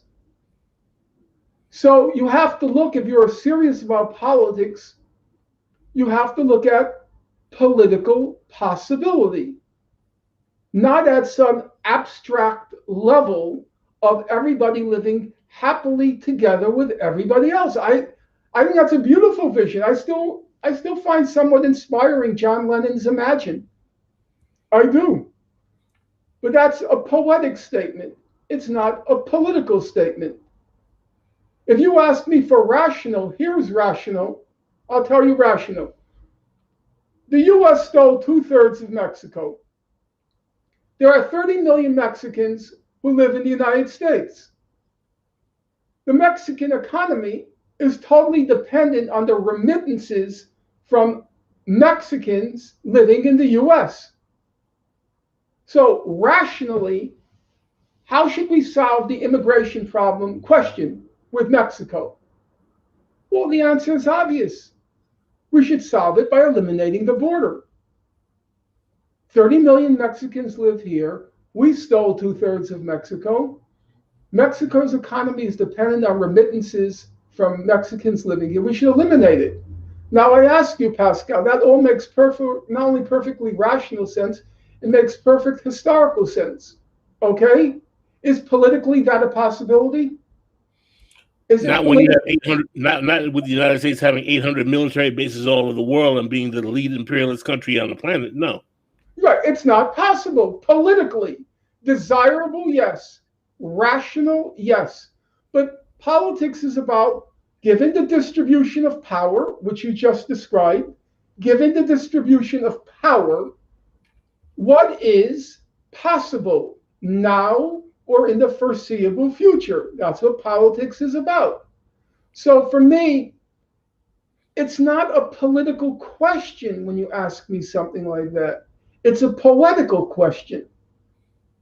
It's about your feelings, about your desires, which obviously have a place in your political being, but they can't be the foundation. That doesn't make any sense to me. No, I'm just inquiring because I want to clarify the position. That's all I'm saying. I'm not making an advocacy either way. I'm trying to present the options to you, have you clarify them, and we come to a clarity on what your positions are. And I'm glad you're doing that, and I appreciate the conversation, and I think it's very good. But I have more questions. So, what are the facts? Do you mind, Pascal? I would. I'm of course grateful that you're prepared, but. No, but, and I would like to hear from the other people. You know, That's even a good point. Well, I don't want. I wanted to jump in with a question. I mean, I don't necessarily have much to say because compared to probably most people here, I'm ignorant on this topic. But just to fast forward a little bit to just more recent events, could you talk about like how Israel and the United States relationship to Israel factored into the Iran nuclear deal? Both the formation of it and then Trump pulling out of it and then where that all stands now. How is Israel a factor in all of that? Well, it's a very interesting question because there is, among parts of the left, there's an assumption that Israel controls U.S. foreign policy. But the Iran issue is very revealing of how that's not fully the case. Iran was obviously a national security issue for Israel, for the US. It's a serious issue, Iran. Iran is a formidable power. It's not a joke. It has a rich civilization, and it's a coherent, powerful state. So that's and because of the oil reserves.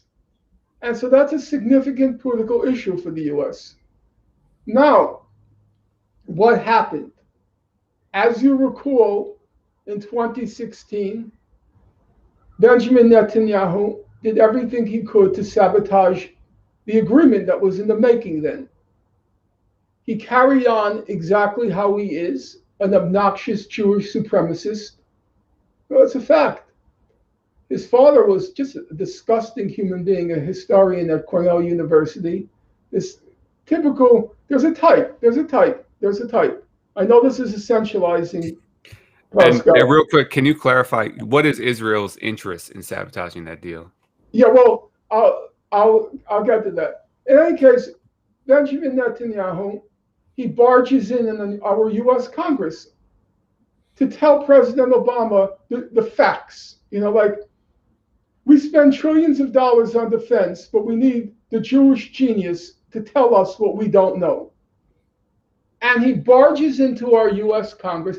By the way, since this is a show oriented towards African Americans, he would never have done that with Jimmy Carter. He would never have done that with Bill Clinton. You know, they would just pick up the phone and say, "Excuse me, I'm the president of the United States. Get the fuck out of here." It was the typical Jewish racist supremacist that he does it with Obama.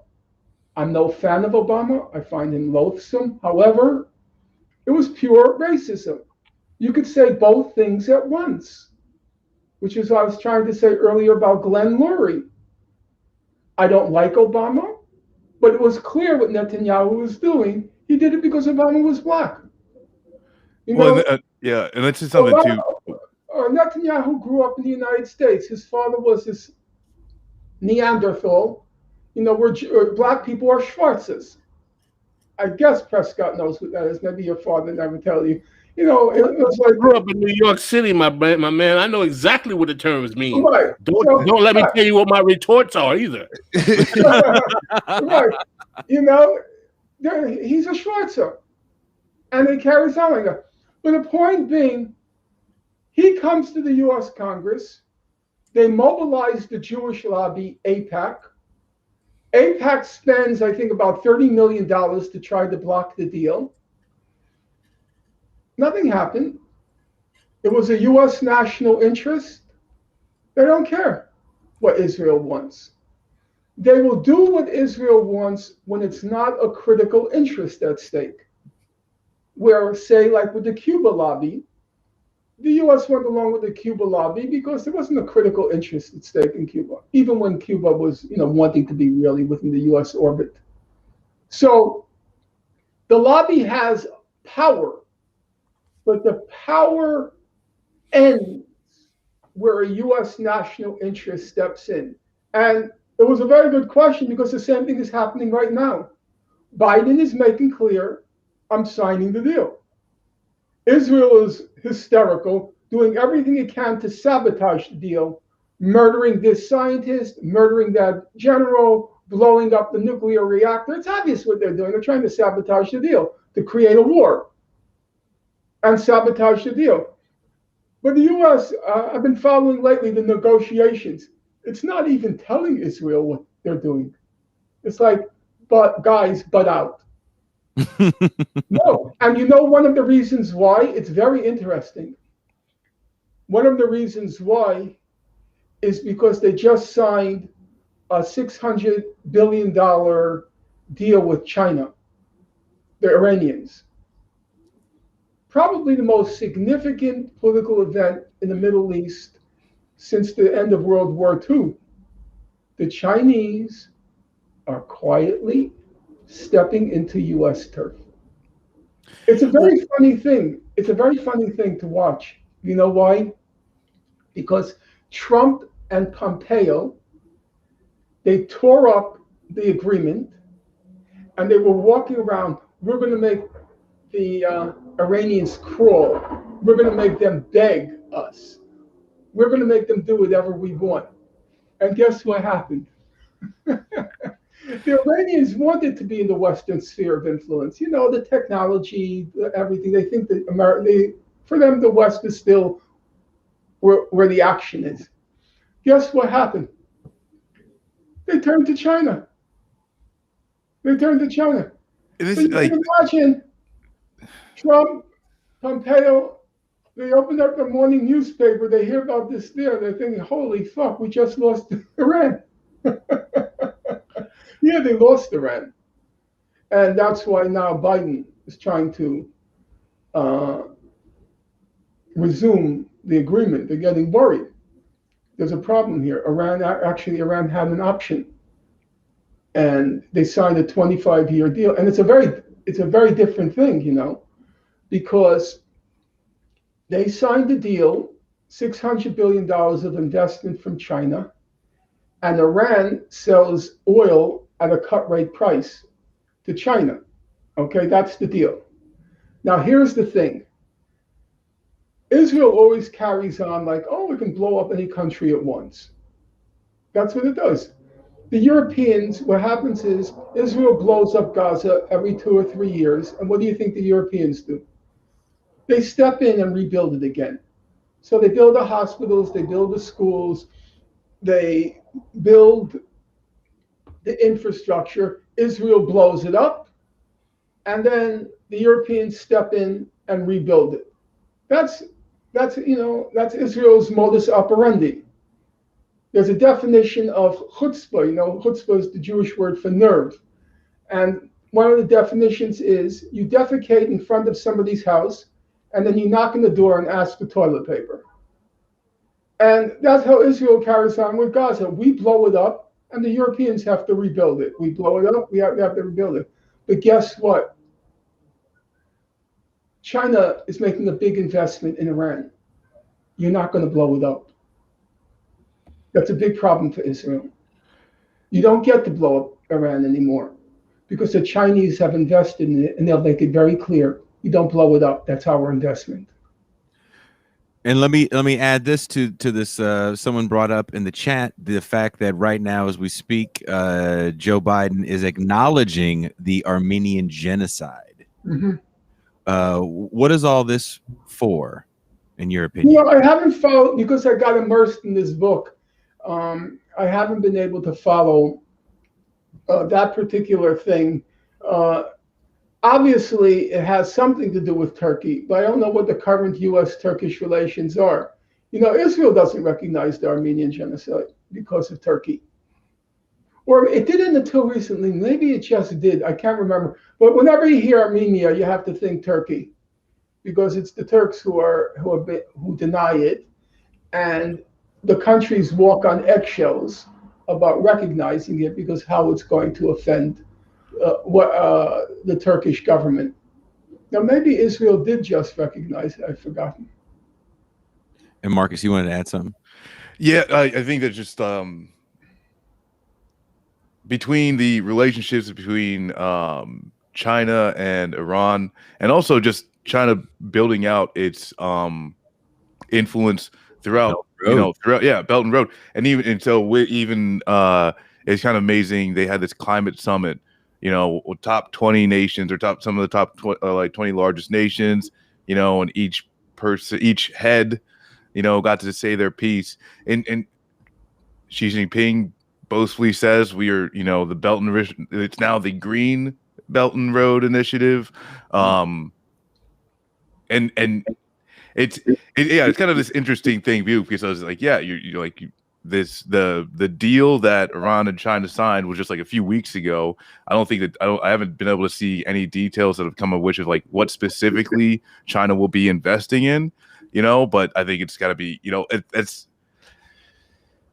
I feel that the United States, and even when we discuss things, right, of like Iran or these other countries are knocking on their doorsteps, but they're not in Canada, they're not in Mexico, they're on the doorsteps of our imperialist, footprint that we've spread across the globe. It's interesting to watch how they operate. They're very low key. The U.S. carries on with the boasting, we put Iran in their place. They don't do that. They're just very slowly, very quietly, like moving pieces on the chessboard. And there's something about the confidence and the not feeling the need to boast and gloat as they make their way. It's very interesting what happened with the COVID. If you lived in the United States, as all of you do and I do, you would never know China had developed a vaccine on its own. Their vaccine, obviously there have been many vaccines. You'd never know. China now, if you talk to Chinese, it's completely back to normal. There's no hint of a pandemic anymore. And what's the most amazing thing to watch is we here in the West, we're so self-confident, so arrogant. Nobody even asks the question, how did they do it? It's 1.5 billion people. We only ask how they pay for it. We're just a province of China. We're a province. Mm. And 1.5 billion people, it's completely back to normal. They got rid of it.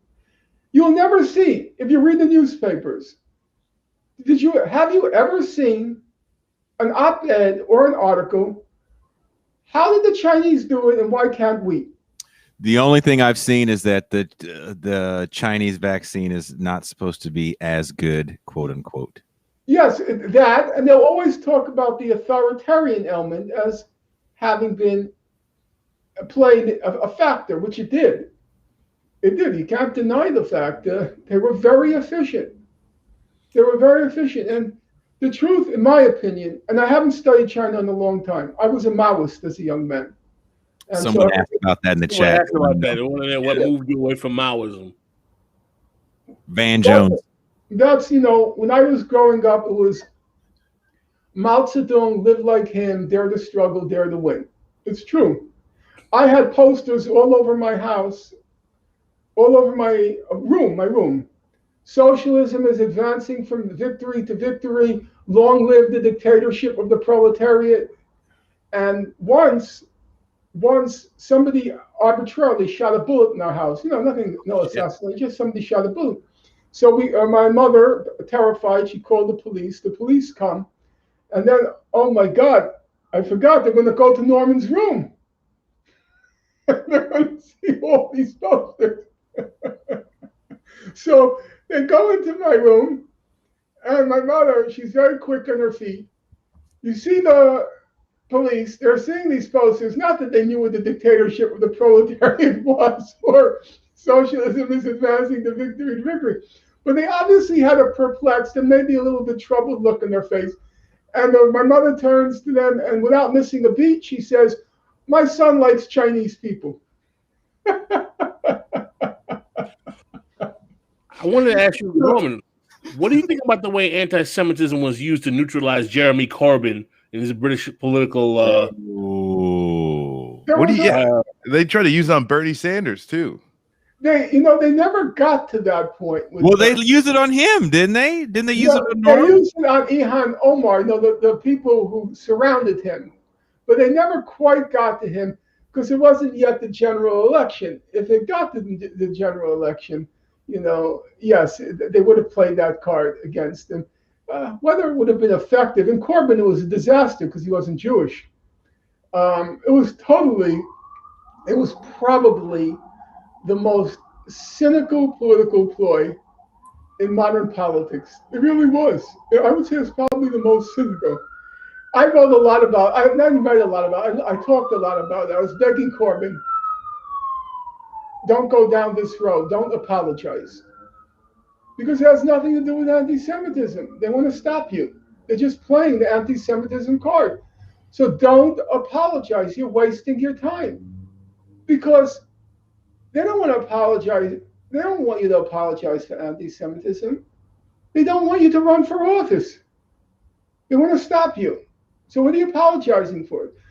I don't know why he did it. Everybody said it's just because he's a nice guy, and maybe it's true. Maybe it's true. He's not confrontational as a person.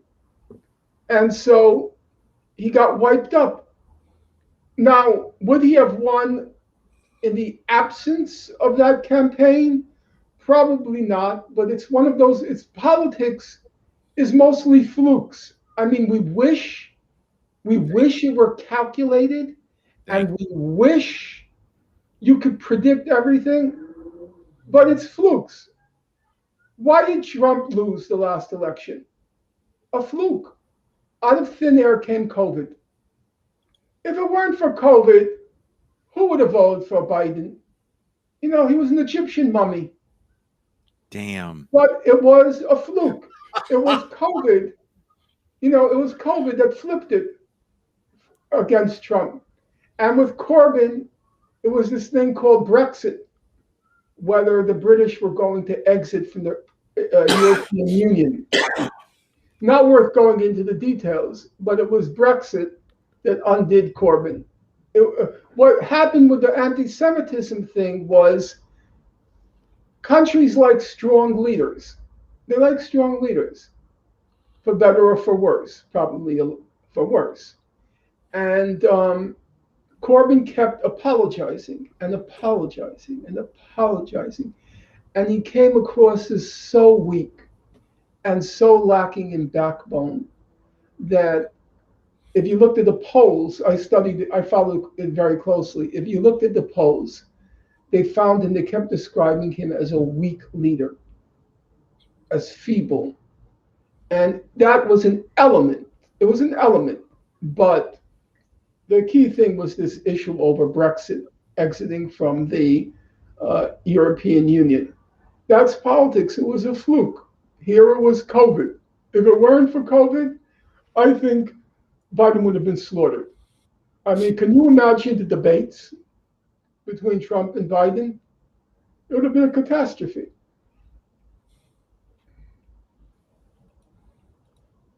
Let's go. Yeah, well, I had a follow-up question that again, what in your upcoming book on cancel culture, Norman, you discuss how cancel culture is not a new phenomenon, and how as much as it's being decried by voices on the right today, they, the right, oftentimes were the ones most aggressive in canceling people. For example, like during the McCarthy era. What are the contemporary phenomena that are causing the cries of cancel culture, in your opinion? And do you see a particular value to this discourse amongst the ruling class? Well, I'm going to have to end this soon because you don't want me to expire, and you will have to bear witness to the fact that I died on your program. Oh man, that's views. That's some Geraldo shit right there, man. The show that killed Finklestein. It's the only thing that will save us from being canceled. You know, We so take one for the team, or you know. Geraldo was. I used to work in with kids in a pretty tough neighborhood in Chelsea. Chelsea's now rich, but the public housing there, I worked with kids after school, and Geraldo lived there. He was Jerry Rivers. He made the leap to Geraldo Rivera. You know who I worked with? I worked with Whoopi Goldberg's mother, Emma. Oh no shit. Very nice woman. Very sorry what happened to her daughter, but she was actually a extremely modest, nice woman. That's when Whoopi was doing the Broadway shows, and back in that era, they advertised the shows with these posters. You remember they used to whitewash on the wall, and so she was all over the place. And her mother, carried on like, I'm Emma, very nice person. So the thing about identity politics and cancel culture in general is, in my opinion, it's a misnomer. You see, I don't think it's part of the left. In my view, identity politics has become an adjunct, a part of the Democratic Party. The Democratic Party is in transition. It used to be a mostly white working class party. It's now becoming an identity politics-based party.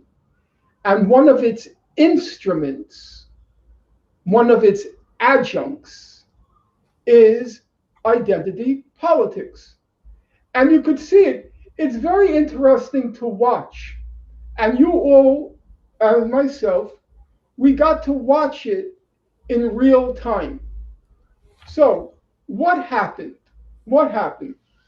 If you look at the elections, if you look at the primaries, the very same people who are the stalwarts of identity politics, the radical, the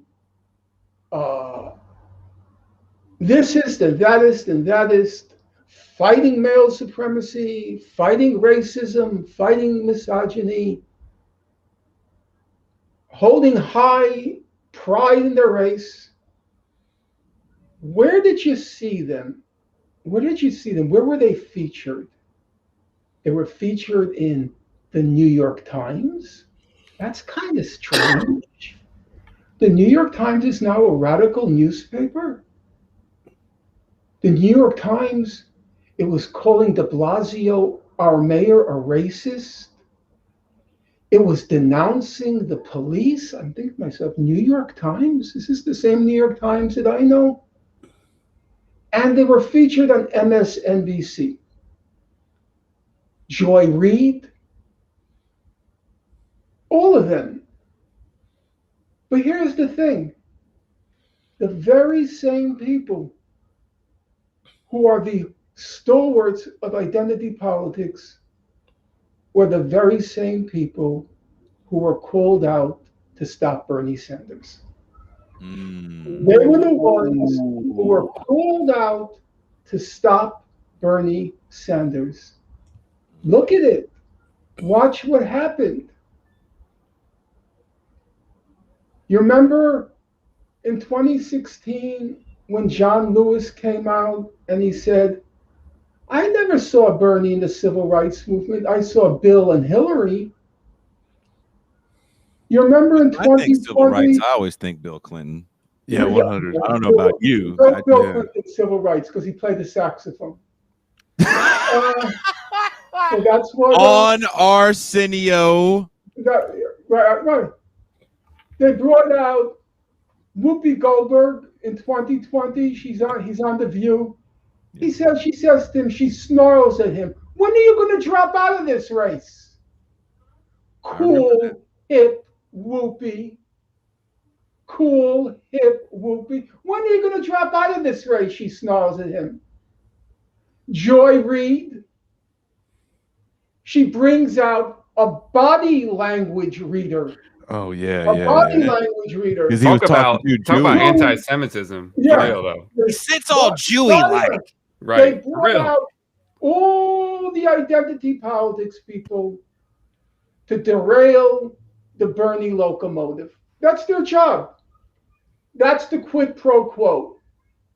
You get a position in the party or the party apparatus, you get quite nice perks. But if there's a socialist, leftist class threat, your job is to play the identity card to crush it. They're not left. They're not the left. They're not progressive. They are hacks for the party to keep that base, some of which is working class, the part that Bernie mobilized, to keep it in place, to crush it. That's what they did. Hey guys, this is not theory. We watched it. You watched it in real life time. Who were the people? You can disagree with me. And Angela, I get worried that we may have developed an enmity here. And I'd like you to get to know me. I think Angela was shaking her head in agreement. Okay. What did they do with the black reparations? Who they go after? You remember what Ta-Nehisi Coates did? Oh. Bernie has a problem with reparations. Yep. Everybody, they brought out all the big people to crush Bernie. No, that was agreement that you saw, Mr. Finkelstein, Dr. Finkelstein. I was agreeing with you. Yeah. And one thing, I gotta call him Norm. That's what you call a moment of truth. Because you will remember, up until South Carolina, it looked like Bernie was going to win, and they were panicking. and also Remember by the way, Nevada. And then they pulled out the big guns. Reliable Barack, after South Carolina, makes the phone calls to Buttigieg, to Klobuchar. Super Tuesday's coming up tomorrow. Get out of the race. right. Who was he serving? And one interesting thing recently, y'all probably saw this, where still long after the fact, Clyburn feels the need to say, I don't know why they're talking about Biden being like FDR. FDR wasn't good for black people. I'd rather them say he was like Truman. Yeah. And it's amazing. I mean, not just the historical inaccuracy of that, but it's like, why does he feel the need to destroy the legacy of FDR? And we all know, everyone here knows about, yes, we know how the New Deal was limited, but again, it's amazing. They want to destroy the historical memory so that in your mind, anything FDR, anything social democratic is racist. Yeah. Because, Truman was an anti-racist hero, when he dropped that atomic bomb, that was real. Anything that benefits the working class is Right. racist. And you could, you should say that, because that's exactly what Abraham X. Kendi does in Stand from the Beginning. He attacks the New Deal and he praises Truman. You know what Du Bois had to say about Truman? Du Bois said, No different than Hitler. Damn. Yes, that's what he said. And that was towards the end of Du Bois's life, where he definitely got very radical. Let's also Right. add that. And there's a Radical Du very Bois strong is not case. really I mean, Truman kicked off that counter-revolution against the left, and especially prominent black socialists and communists. The existence of Truman on the ticket was stamping down the left. Right. It was him that went after them. And they praise Truman and they attack Roosevelt. You know? But that's the thing. That's the thing. You know how they say in a moment of truth, everything kind of lights up. You see it. And we saw it in 2020. Yeah. That Bernie locomotive, it did look before South Carolina that he was going to win. And you saw people panicking in real time on television. What are we going to do to stop him? What are we going to do to stop him? That's the reason why Truman even was vice president and was able to take on power, right?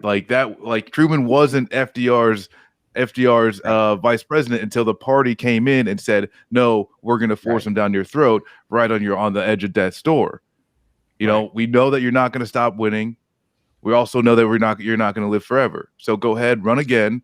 But you don't get to have your VP pick, and I can't remember the dude's name right now, but Henry Wallace. Well, Henry Wallace, yes. He was way more He left. was very socialist. He was he was an actual socialist, left than FDR. Absolutely talked against the nuclear proliferation. Yeah. And they're like the bombs would have never ever been dropped. And that's what we have to think here. I kind of scare myself now, because you look at the ramifications of the Democratic Party shoving Truman down our throat instead of Wallace, and now what are the ramifications going to be after Biden has been shoved down our throat? And that's where I start thinking of South China Sea, all of the young people that won't be able to go to your local McDonald's or your ice cream shop. They will be replaced by the little bit of automation, and then they're going to say, hey, well, we have all these young people that have nothing to do, and China's popping off. Hey, why not have another draft? It's an economic boom. Right. But I just want to jump in and apologize to everybody because I live in South Carolina. So let me issue a formal apology for Jim Clyburn. I apologize about the job that was done here. I don't agree. I don't agree with all the interpretations about South Carolina. They say African Americans tend to vote defensively. Yeah. They prefer a moderate candidate because an extreme candidate they're afraid can't win. Mm-hmm. And then it's going to bring in a reactionary candidate. You know, those explanations. But there's one basic problem with that explanation. There's one problem that stares you in the face. And you're from South Carolina. So I'll ask you the question. If Clyburn and Obama had endorsed Bernie and not Biden, who would black people have voted for? Excuse me? You already know the answer to that exactly. question. Right. You already exactly. Know. So it wasn't that they're conservative. Because if Biden and Obama had, if Clyburn and Obama had supported Bernie, he would have won. They were the problem. Right. And they were the problem. They're there to stop a Bernie type insurgency. That's the quid pro quo for the identity politics. We'll put you in high places, but when push comes to shove, you got to do your job. And you know what? They all do it. They all do it because you want to give up. You want to give up those perks. You want to give up that power. Who wants to give it up? Who wants to give it up? Kennedy got $10 million from the CEO of Twitter. Colors his book deals with Warner. Who's ready to just so you guys know, the CEO of Twitter took my laptop back. So that's what that motherfucker did to me. Kennedy gets 10 million and I got to return my laptop. 10 million. And for them, it's nothing. That's the thing. In my opinion, the main lesson that our ruling class learned from the 1960s is why kill them? Just buy them off. Everybody's Right. got a price. This is what we talked about Everybody's last got night. a price. Just buy them off. We were having a conversation. What's $10 million for Dorsey? You know what Twitter, you know what Kendi is for Dorsey. You know what he is? Cover. As I say in my book, I say he's a fashion statement and he's an insurance policy. Yep. Fashion statement comes out with the braids, looks real cool. White people love that. Liberals. That's why Cory Booker could never win. Damn. Because his name was Cory Booker. Oh, and he got that. His bald head's not exotic enough. The smartest career move Barack Obama ever made, the smartest, is when he changed his name from Barry to Barack. Because actually, I would say marrying Michelle Obama was the smartest move. That's a long story. No, Part 2 in the last episode. It was a political move because he was living with a Korean woman. They were in love. Was she hot? Yeah, she was. She still loves him, or maybe she loves him now because he became president. She's a professor. She teaches anthropology at Oberlin. In any event, they told him point blank, if you don't marry a black woman, you're dead in Chicago politics. That's what they told him. It's all documented. And he dumped her. Everything for Barack Obama is a career move. You don't understand that. People don't want to hear it. It was manufactured. Obama was as religious as Karl Marx.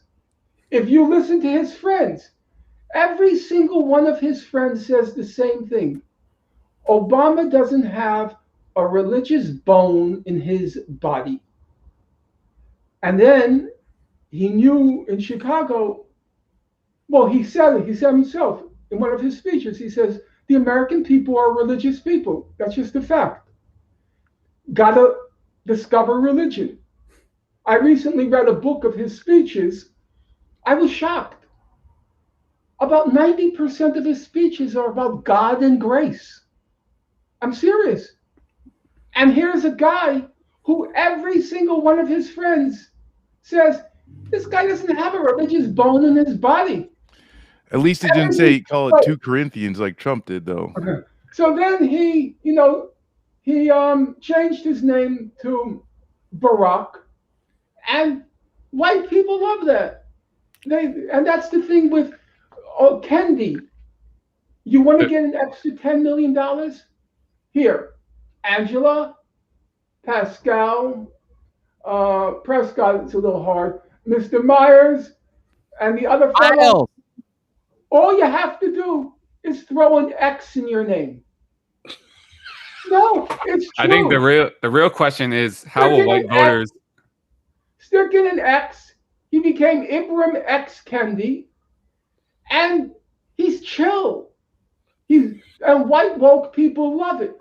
The real question is. Wait, Pascal, you said you're from Brooklyn, from New York. You don't know Queens, that? man, Queens. Don't You mess don't me know up. that? You know how you used to be able to tell a fake white liberal? There's one way always telling a fake white liberal when I was growing up. They always loved jazz. We always loved jazz. True. I hate jazz. You know why I hate jazz? Because every time I think jazz, I think those fake white liberals. And now they became, I love Obama. I love Obama.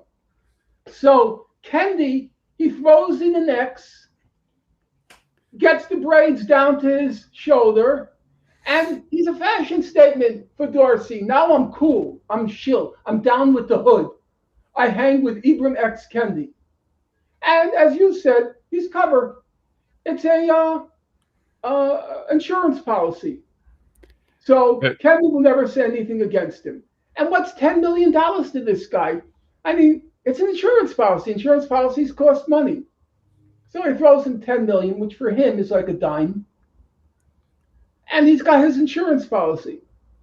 That's how it all works. That's the thing. That's what identity politics is. It's just an insurance policy for the ruling class. Paul, you got to take to off. crush Yeah, any class movement. I unfortunately have to leave. I just want to end with this, though. The real question is, how will white voters react when Cory Booker's T-Bone runs for president? That's the real. What will happen when T-Bone runs? For people that don't remember, Cory Booker talking about how I he's don't know what that expression means. Cory Booker talked As long about as how he Corn was Pop from is the running mate, we're good. Yeah, he had a Corn Pop-esque story about a like guy his named friend in the T-Bone. hood was named T-Bone. Almost certainly this person is fake, but you know, to Yeah, establish like credibility. these guys can't say they did the dirt. They have to have like, well, I was adjacent to a real stereotypical black man named T-Bone, and he did mad niggerish things. Right. That was Obama's shtick. That was Obama's shtick at Harvard Law School. You have all these white bread kids.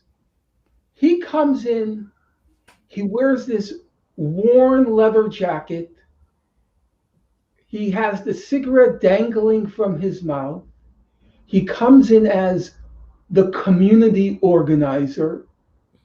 And they're all, you know, the thrill. There's a guy from the hood in our class. And he played it. The thing about Obama is, it's not that Obama's half black that's of interest. It's that he's half white. He grew up, his father wasn't around, his mother was never around. His mother was an anthropologist, and she was always off in Indonesia or elsewhere working for the Ford Foundation. He grew up, his white grandparents raised him. He grew up in Hawaii, and Hawaii's a kind of strange place. It's an inverted prejudice. The only prejudice in Hawaii is against white people. It's an odd thing, Hawaii. So he got to know white people inside out, upside down. He knew exactly what buttons to press. It was intuitive to him. And that was his art. He knew, Obama's art was, he knew how to get white people to feel good about themselves by feeling good about him. How to get white people to feel good about themselves by feeling good about him. That was his art. He knew white people upside down, inside out. And it worked. You should read the stories with Harvard. They're all so excited. Oh my God, somebody real from the hood. Did you see? So there's a series on Barack Obama, and my girlfriend and I are trying to find something to watch with the child, and she's going through the Netflix shows, and the thing, I don't know if you're scrolling through and you go over a show title and you try to read what it's about, now it plays a trailer, right? So it's playing a trailer of this Barry series. There's like a series or a movie about a young Barack Obama. And there's a scene where the young Barack Obama is saying to his mom, he's like, "I'm the only black man in all of my classes at Harvard." I'm like, haven't you been kind of the only cat around? You lived in Indonesia. I mean, how many Negroes was with you living in Indonesia and Hawaii? He only hung around white people before Harvard Law School. There were 2.5 years community organizing. Anyone who knows anything about community organizing, 2.5 years, you haven't even gotten your feet wet. Because the whole thing about community organizing is you have to build trust in the community. They have to believe that you're not just another hustler coming in. And that takes a long time. That takes a very long time for people to trust you. 2.5 years is not community organizing. In any case, he played that shtick of the community organizer at Harvard, and they went for it. The stories are just actually kind of funny when you read. He went to Columbia. His two girlfriends, he had two significant relationships. One was a white woman from a quite established family. One was a South Korean. Now, the South Korean, it's interesting. South Koreans, I'm afraid you're going to attack me, Pascal, but I'm going to essentialize. Pascal is a huge fan of Sandro. They tend to be insular and racist. Yes, and insular and racist. Her father, the girlfriend's father, was a general in the army, in the South Korean army, or a senior officer. I think general, but I could be wrong about that. A senior officer. They got along fine. They got along fine. There was no self-awareness of being black. You know who made him black? The Reverend Wright in Chicago. Took him under his wing. Who he pushed her back against when he said He didn't that push him about back. white women. You know, everybody talks about his famous race speech. You know what his race speech was?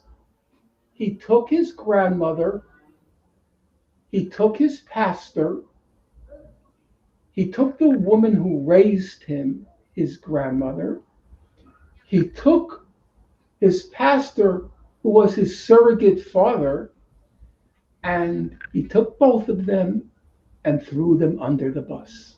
That's what he did to get them elected. Get him elected. That's the interesting thing about the race speech.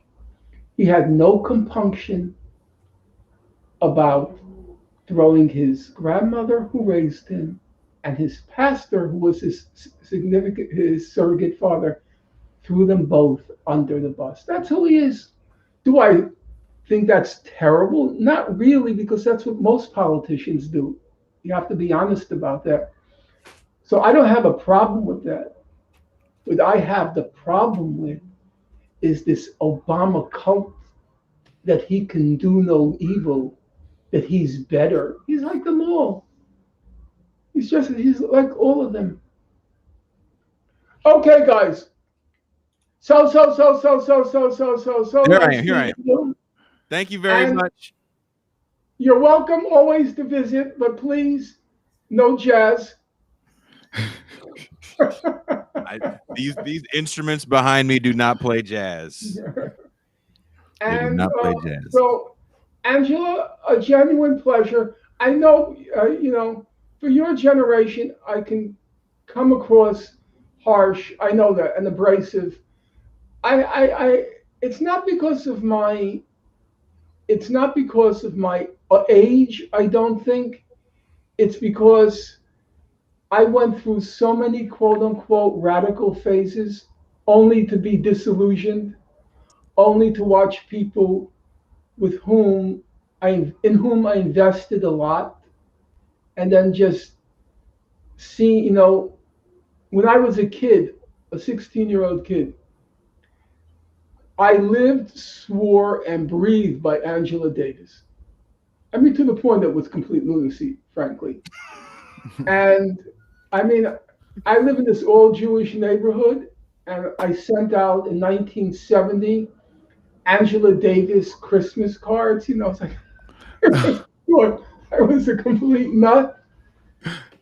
And now when I see Angela in the midst of a global pandemic, in the midst of mass unemployment, in the midst of so much despair, in the midst of, we're on the verge of mass evictions, and I see she comes out with a radical fashion line. A fashion line now? Sometimes you drop your radical scarf line during a pandemic. A radical, just as I asked Jason last night, go on Google and just enter the name Tamika Mallory and then click on images. Click on images. I asked him to do it last night. You can't tell the difference between her and Diana Ross. The outfits, each different picture, another outfit. Each outfit had to be $10,000. I'm thinking, is that Fannie Lou Hamer? Is that Harriet Tubman? Is that the radical left legacy that I identified with? Do you remember Fannie Lou Hamer at the 1964 convention? She came up with her pocketbook. She put her pocketbook on the table She was dressed in a very simple black dress. And then I see Tamika Mallory stop in the name of love. I hear a symphony. It disgusts me. It does.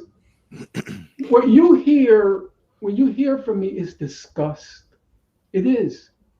It's disgust at what's happened, at this sham and scam called identity politics.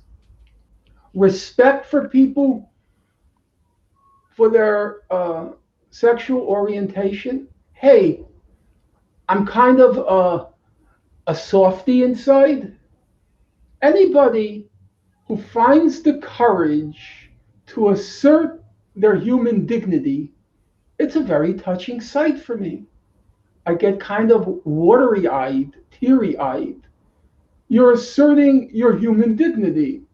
And for me, it's the most moving sight. But this is not what it's about. These radical academics with their pronouns, they're just trying to show you how woke they are. There's something to be said about that. I said, I'll tell you my pronoun if you tell me how much you earn each year. Well, I'm dead serious. You tell me your income, and I'll tell you my pronoun. That's what I want to know. Hey, you think I'm joking? Because they want to show how superior they are, and they can look down on white working class people, privileged. Really? I'm privileged? Oh, yeah, you're real cool. You're real chill. You're really down with your pronouns. But by the way, how much do you make each year? How much do you take in? They don't want to talk about that. That's not chill. No, I want to. That's not down. I just want to clarify. I don't want you to think that I took issue with. I like you. Where you're coming from. I like it. I'm with it. You spoke your mind, but I'm not the person you might think I am. I think you're wonderful. I mean, we don't have to agree for me to like you, so we're good. Thought my whole life was, as I said to a friend last night, it was vindicating what was done to my parents' family. And that's about, of course, it's about death, but it's also about human dignity. And that's why I have, sitting right here, if you were in my apartment, I have on my bookshelf, I have a picture of Paul Robeson and a couple other people who played a big role in my life, because they kept, till their last dying day, they kept their human dignity in very trying circumstances, because Robeson was a brilliant enough guy. He was a brilliant guy. Yes. He graduated in college, All-American football, All-American baseball, All-American basketball, All-American track. Yep. He had 16 varsity letters, 16. And he was class valedictorian. And his father was on his back. He had 3 years of Latin, 4 years of Greek. You got to read the classics. You got to read them in the originals. Yes, read about him.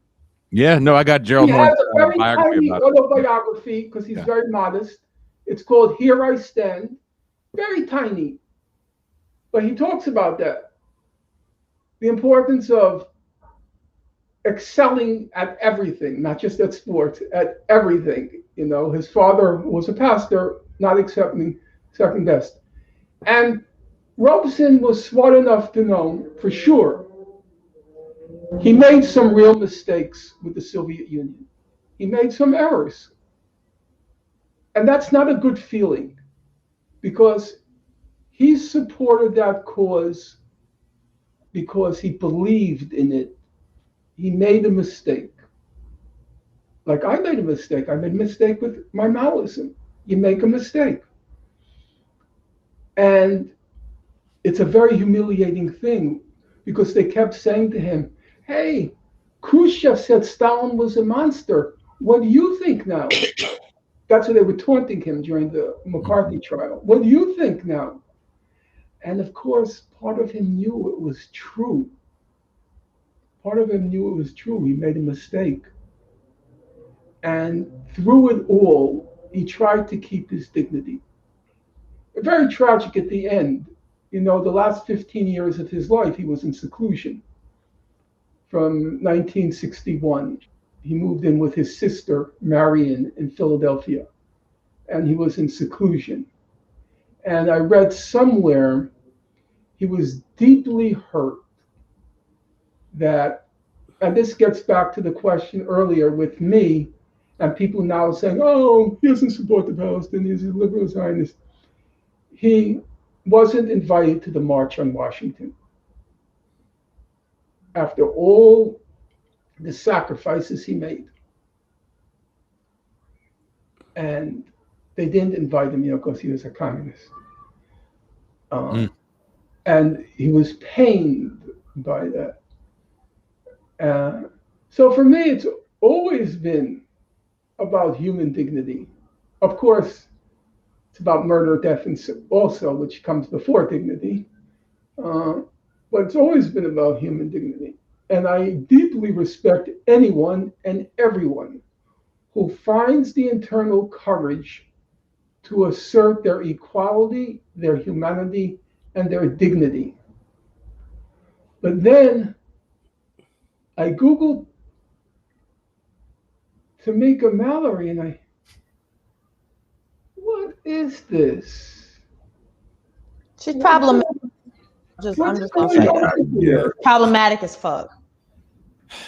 What's going on here? This is not leftist politics.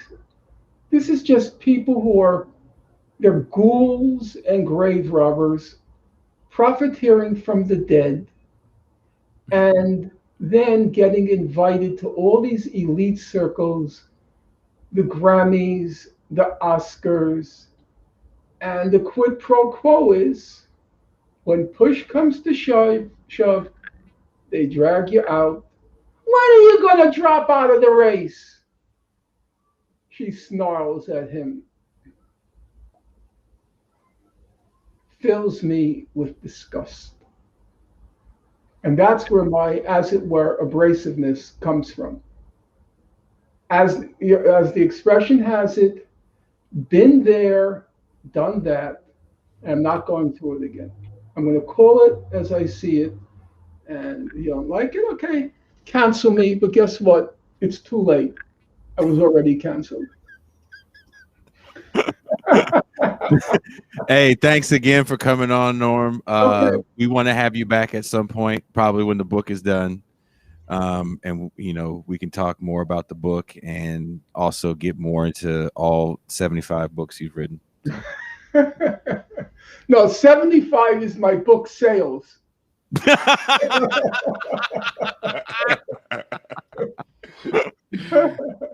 All right, Norm. Nice. Hope you enjoy being on the show, Norman. I'm at the age where I can't remember when we started. 2.5 hours ago. We was on here for a long ass time. You are the longest guest we've had so far on a Saturday. Okay, guys. Nice to meet you. Hey, peace. Pleasure to meet you. Peace, Norm. That was Norman Finkelstein. I warned you guys that the show was going to be fire. You people looked at me and commented in the chat, oh, that seems interesting. And I was like, you don't understand. I've been having phone conversations with this man. And he pulls no punches. He is not for the bullshit. And it's going to be an intense call. I think even Pascal was shocked because at some point he probably saw his career literally just die before his eyes. He's like, nigga, I'm working on a book and you are fucking all my shit up with the white people. It's on zero too. I saw Pascal just go. That's why he left for a while, because he was trying to just figure out how to save the show. Save the book. Well, Marcus too. They said you're canceled too as well, Marcus. Well, of course I'm canceled. I need to be canceled. But no, I think especially when he talks about the pronouns thing, that was like something I was like, okay, whenever he gets done talking, this needs to be addressed. I appreciate Angela, you having the strength to just Angela make that had. happen. I appreciate. I'm glad. By the way, I didn't know what Angela was going to say. She just looked like she had something to say, so I just went to her. But I'm actually glad she took the opportunity to lay down that marker, and I think that was an important statement to make. And regardless of what Norm says, I don't believe in essentializing people because it basically limits the capacity to realize the humanity of individuals who may be relegated to a certain space. I mean, whether sociology says it's normal or not, well, sociology has been used for all kinds of horrible things. I just say that members of X community tend to do X, Y, Z, and I leave it there. I don't like to lay blanket statements on anyone, and just categorize them. But I think at some point it's like, it's just like, well, you're not wrong if you want to use this definition. No, I mean, listen, yeah, but like, how does? Listen, I'm not saying he's wrong. Listen, as a person who comes from a community of immigrants, my parents are Haitian. I hear my parents all the time speak. This is why I identify. Speak horrible things about Haitian. Oh, Haitian people do this. You can't. Haitian people do that. You can't trust Haitians to do this. And they're talking about their own people. So I understand for him as a person who is Jewish, why he will say. I mean, Haitians do it all the time. You would think they hate each other just based on what they say about each other. So I can understand him as a person growing up in a Jewish household with his parents being like, I'm sick of these people, blah, blah, blah, and making those broad statements out of his personal experience and emotional frustration. But I don't think that should be the go-to methodology as a society that we make about categorizing whole collectives of people at all. I think he speaks in an understanding that like the he said it's like, well, in sociology, this is how we talk, this is how things are understood and said. But and also too, it's like by the time we got to the end of it, when he's talking about the pronouns thing, he's not talking about people expressing, hey, this is what you should address me as. He's talking about a very specific moment, in which case one professor was trying to woke scold him, and that topic happened to be, that. And that's where, from when I was saying that coming in too, was just saying like, listen, like, yeah, you may not be wrong, and this is like a big Lebowski quote. Walter, you're not wrong, you're just an asshole. And I'm not saying Norman's an asshole. I'm not saying Norman's an asshole. No, I get it. But his language that he uses, he's relegated. I'm okay to use it because I'm a sociologist and this is how we speak. But is this message being delivered? Well, I think the fact that we're talking about the language, right, is now. And it was something, there was people that were kind of upset that the show was being a little derailed. And I was like, look, let's just address this real quick because people need to see how you do this shit properly. Because I don't know if you guys saw, I think it was in North Carolina, where there was a city commission about a development that was coming on. And there was a professor from one of the universities in North Carolina, and she was a doctorate of public health. She's a doctorate in public health. And one of the commissioners on the city council called her by her last name. She goes, doctor. And that was the second time that had happened in the call. The first time the guy apologized, called her doctor. The second time she goes, it's doctor, whatever her last name is. And the guy goes, okay, Miss So-and-so. She goes, it's doctor, whatever my last name is. And the guy goes, yeah, well, the thing, it says Sharon. So Sharon. Ooh. Yeah. Yeah. Somebody wanted their jaw broke. Did I say that? And there's a difference between that over the top assholedness, someone accidentally saying the wrong thing. But it actually isn't, because all I could think of is anyone who has ever been misgendered simply trying to take a pee in public. And I can't count the times that has happened to me because I don't perform femininity in a way that some people get. They need women to have long hair. So when people try to be reductionist, as someone in the chat was like, these are not things that matter. If it's not your lived, I guess it doesn't fucking matter to you. But I live this, and it is violence when somebody chastises you and humiliates you for trying to go pee at a bathroom. I drive a truck. I have to go to truck stops and to be accosted. And one of these was a man. Well, I guess you are a woman. Motherfucker, you want me to whip it out? Which is what I started to tell him. You need to see it. And even if it wasn't there, mind your motherfucking business. So I understand people, reading the chat, and I understand that people felt like it was a derailing. And I, explained to y'all, I certainly wasn't trying to do that. But at the same time, I think when we're talking about identity, these things come into the room along with all the work that people are doing, and they're not separate. My class issues, my issues as a working class human being come into the room with my race and my gender. I'm not going to cut myself into partitions to make people comfortable. Mm-hmm. And I don't think we can move like that. And I also understand where Dr. Finkelstein was coming from about the ways that identity has been weaponized and the way that people are cashing the fuck in on it. He's absolutely on point. It is disgusting. It's embarrassing for people who are actually trying to do this work, and you got these folks pulling in bag. And these are the people that they're looking at. So that's where I was coming from with that. I think that what we have, right, is that we're looking at two types of identity politics.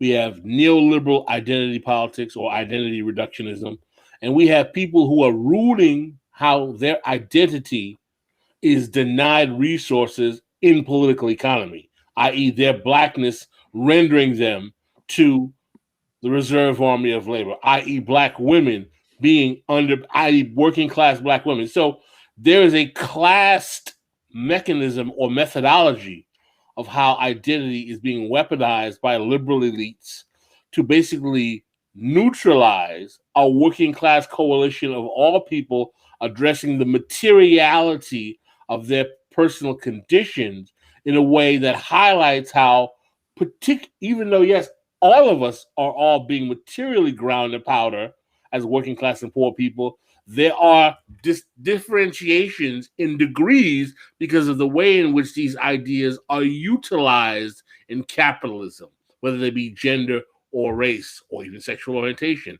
And I think that the best way to push back against people confusing when Black folk talk about how certain programs may not address key issues, well, we're rooting our dispute not in just being Black, we're rooting it in how our race is utilized in the actual political economy to make sure that these inequalities don't get closed. So that's why I argue that you have to do something called asking for special dispensation, saying that when we have these class-based programs, for example, when the federal jobs guarantee comes out, you got to say, listen, I love the federal jobs guarantee, but my man, our community here, we have been disproportionately left out and unemployed larger than anyone else for a couple of 100 years.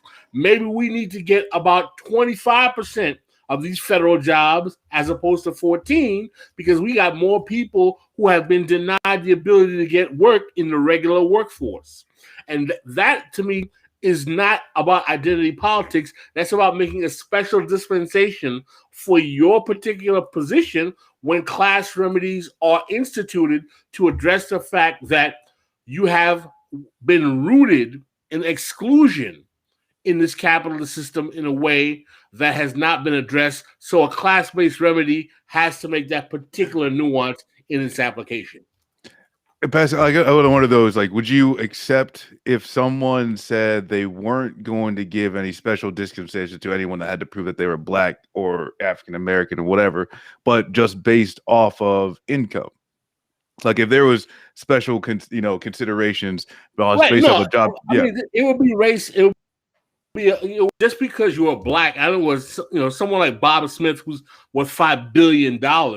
Shouldn't get that special dispensation. I'm talking about class remedies. That's why I call them class remedies for working class and poor Black people. Yeah, no, and that's where I think, Yeah, I'm asking you, if like in the language, right? If they say jobs guarantee, would you want to see like actually like the written out, hey, black people or African American, descendants of, like whatever. The problem that Do I you- think comes into when you say that, Marcus, and I think you were hitting on it, and this, sorry to cut you off, is the whole who is black. Because ask Native Americans about who is Native American. There's a lot of Native Americans that are getting hundreds of millions of dollars in government contracts that are not recognized by Native Americans. Yeah, no, and So, I think also when we ask that question, like, does my kid get it? I don't know. I'm asking. I don't know the answer. no, yeah. I mean, like my question though is it? I guess, is it possible for people to get strictly behind the class? I guess the class politics or whatever, the class programs, and not have the special consideration actually spelled out. But if you actually do it just based off class, right, you would like the majority. So black people would end up getting disproportional help if you focused on poverty. Why? Because in the light of the systemic racism, in light of black people being subjected to the secondary class of labor now, or reserved class of labor. If you have a remedy based off of, hey, if you live in these, like if you make this much money, if it's historically, then then the jobs are coming to you first. Right. That would overlap. Yeah. It cannot be just based on race. It has to be based on your class position primarily. But what I'm saying is that because there is a position, if the goal is to bring forth as much parity as possible, and that you coming from a position where you are a XYZ community, and more of the working class of your community is suffering because, say, they don't have healthcare or access to education or the ability to even qualify for those things, then I think that those considerations should be made. I don't think that necessarily disturbs. Someone asked, well, what kind of class programs do we have right now? How about Social Security? How about Medicare? How about the VA system? You got tons. How about Medicaid? We have class systems that exist right now, and people are benefiting from. So I think it can be done. And I'm not saying you always need to have those special dispensations, because if you have a federal jobs guarantee that's giving out those jobs and they're guaranteed, then maybe you don't, maybe the allocation will be done naturally.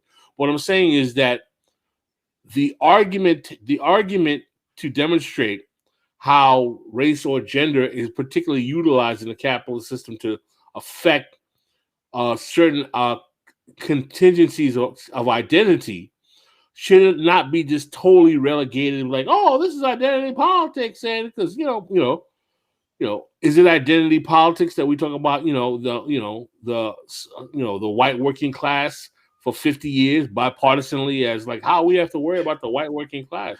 Why is that not identity politics? This doesn't have to be a zero-sum game. And I'm tired of people talking about this like it has to be a zero-sum game. Thank you. I think you're 100% right. Identity politics. Well, for one, there's like this weird thing. It's like going through school is like they teach you like, oh, hey, identity politics is like this thing where actual politicians recognize, the real conditions that certain identities have, and then we'll base policy decisions based off of that. But that is erased. That's gone. And it's only, hey, how much are we willing to shuck and jive based off of what your reality? Right?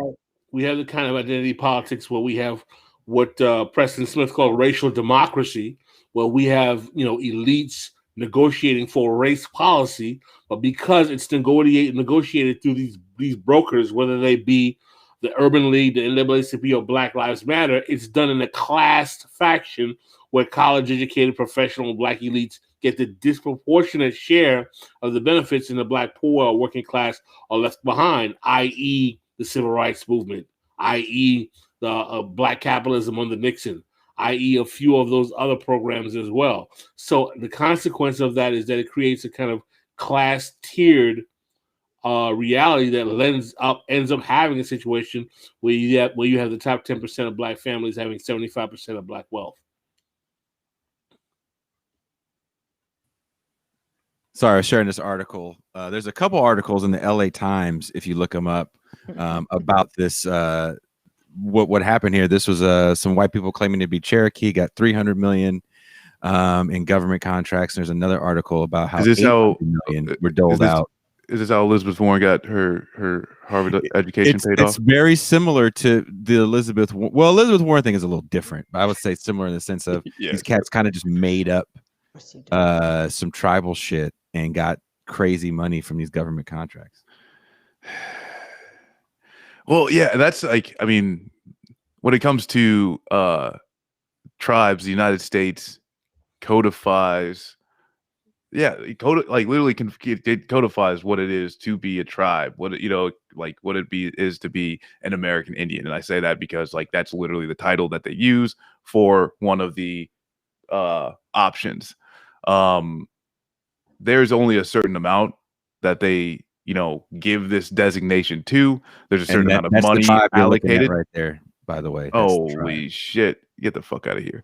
There's a certain amount of money allocated to overall like Indian affairs, and so it becomes some of this like how many connections do you have and can you get this designation? But like once you have this designation, it's like the money just rolls in. So I remember reading these a few years ago, and for whatever reason they just never really caught on. I don't know why, but this was a year-long investigative journalistic report by the LA Times. Pretty good article. I will link it in the chat if you guys like. Let me take it off the screen. Sorry. We did 3 hours today. We did 3 hours today, and 2.5 of it was with Norman Finkelstein, and I did not think he was going to stay for 2.5 hours. But and we did talk about the humanity of Palestinians. I don't know how many times, so I just need to say that came up quite a bit. Oh, I actually asked him the question about what it would be like to have a one-state Palestinian solution. Yes, we were actually on it the entire time. I loved his answer, to that. I also like the fact that we challenged him. I was like, so when you say you don't support BDS, are you saying that boycott, divestment, and sanctions is not a valid tactic against Israel? And he was like, no, I support the tactic. I just don't support the way the platform is. I think that was a very important clarification. Yep. So I'd actually heard him talk on some of the thing is funny is that people are saying that we don't talk about. First of all, if you look at the way the show was advertised, the show was about to be about cancel culture and how him getting canceled because of his advocacy for Palestinians got him canceled. So we actually did a lot more on Zionism in Palestine than we actually advertised in the show advert. Yeah, we did. I mean, and there's a few different ways we could have gone with the show, and keep in mind, people, he just wrote a book, or he's writing a book right now about being canceled, and that he told you in the show, 15 years, no job. So, we were going to lean into that. He gave us a little bit of a rough draft to read of what he's been working on, but Pascal actually had ordered his book on the Holocaust industry that he wrote some time ago, actually. So we kind of wanted to cover that a little bit. I don't think we covered that as much as we would have liked to, but we hit on it a little bit, and he definitely is going to hit on it anyway. Yeah, the first question I asked him. Yes, I didn't hit on it as much as we'd like to. I want to take a deeper dive. Is that okay with you? Can we take deeper dives, motherfucker? Just because you think you got questions and glasses, you think I can't put glasses on to ask questions? I'm bald too, nigga. Actually, man, I feel I got too much hair for this. My head, but either the top or the chin needs to go for me. I got to get rid of one of these. Oh shit. Well, are we good? Is everybody happy with the show today? This is again called it's called The Free Show. I jokingly called it Black Ass Saturday. And for the next few Saturdays, it's not going to be as black as it usually is. There's going to be a white guy on next week. He will not be as well. We had a white guy on this week. We got a lot of white guys. They're fucking everywhere. The great words of Robin Harris coming through the goddamn walls. Oh shit! Now, are you denying the plight of the Jewish people by just relegating our former guest as just a white man? Are you trying to discredit the oppression of the Jewish peoples? I wish you guys could have heard the conversation I had with this man I'm not going to get into it, but I'm just going to let you know he went off on some shit. I wish you would have heard it. It would have been definitely something we could have done in private. And I think it would have been we would have done it on the show. It definitely was a private conversation because we say shit amongst each other in private that I don't want you hoes to hear. So I said it. That being said, Tuesday, we'll have on Jamie Peck will be our guest for Tuesday on the live stream, 6 p.m. Pacific Standard Time. Next Saturday for the free show, we will have political cartoonist Mr. Fish. He actually does a lot of work with Chris Hedges and what's the name of that? What's the magazine what's the internet magazine that Hedges writes for? Truth Dig? Truth Dig. Thank you. I couldn't think. A lot of work with Truth Dig. Maria Repnikova. Oh, excellent. Foreign policy guest. We're going to talk about Africa and China with a person that actually works in think tanks and state departments. Oh no, that sounds. Oh, is that? Yeah, we've talked with that guy before. Yeah. Well, Cuba is we usually have Jean Bajan and Cuba on because those guys have actually worked in think tanks overseas and done all kinds of crazy. Janice Graham says, "Can we have Little Marvin on?" Who's Little Marvin? Is he a rapper? Little Marvin? Why does he spell little properly? People would be like, try to get Vijay Prashad. You think look again? It's hard.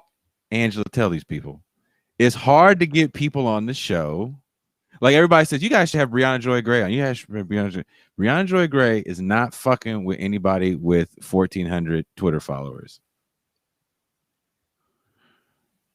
I said it. She knows it because why people do shit like that? Because if you come on my show and we call you out, and that wouldn't be what we try to do, but let's say we call her out on something.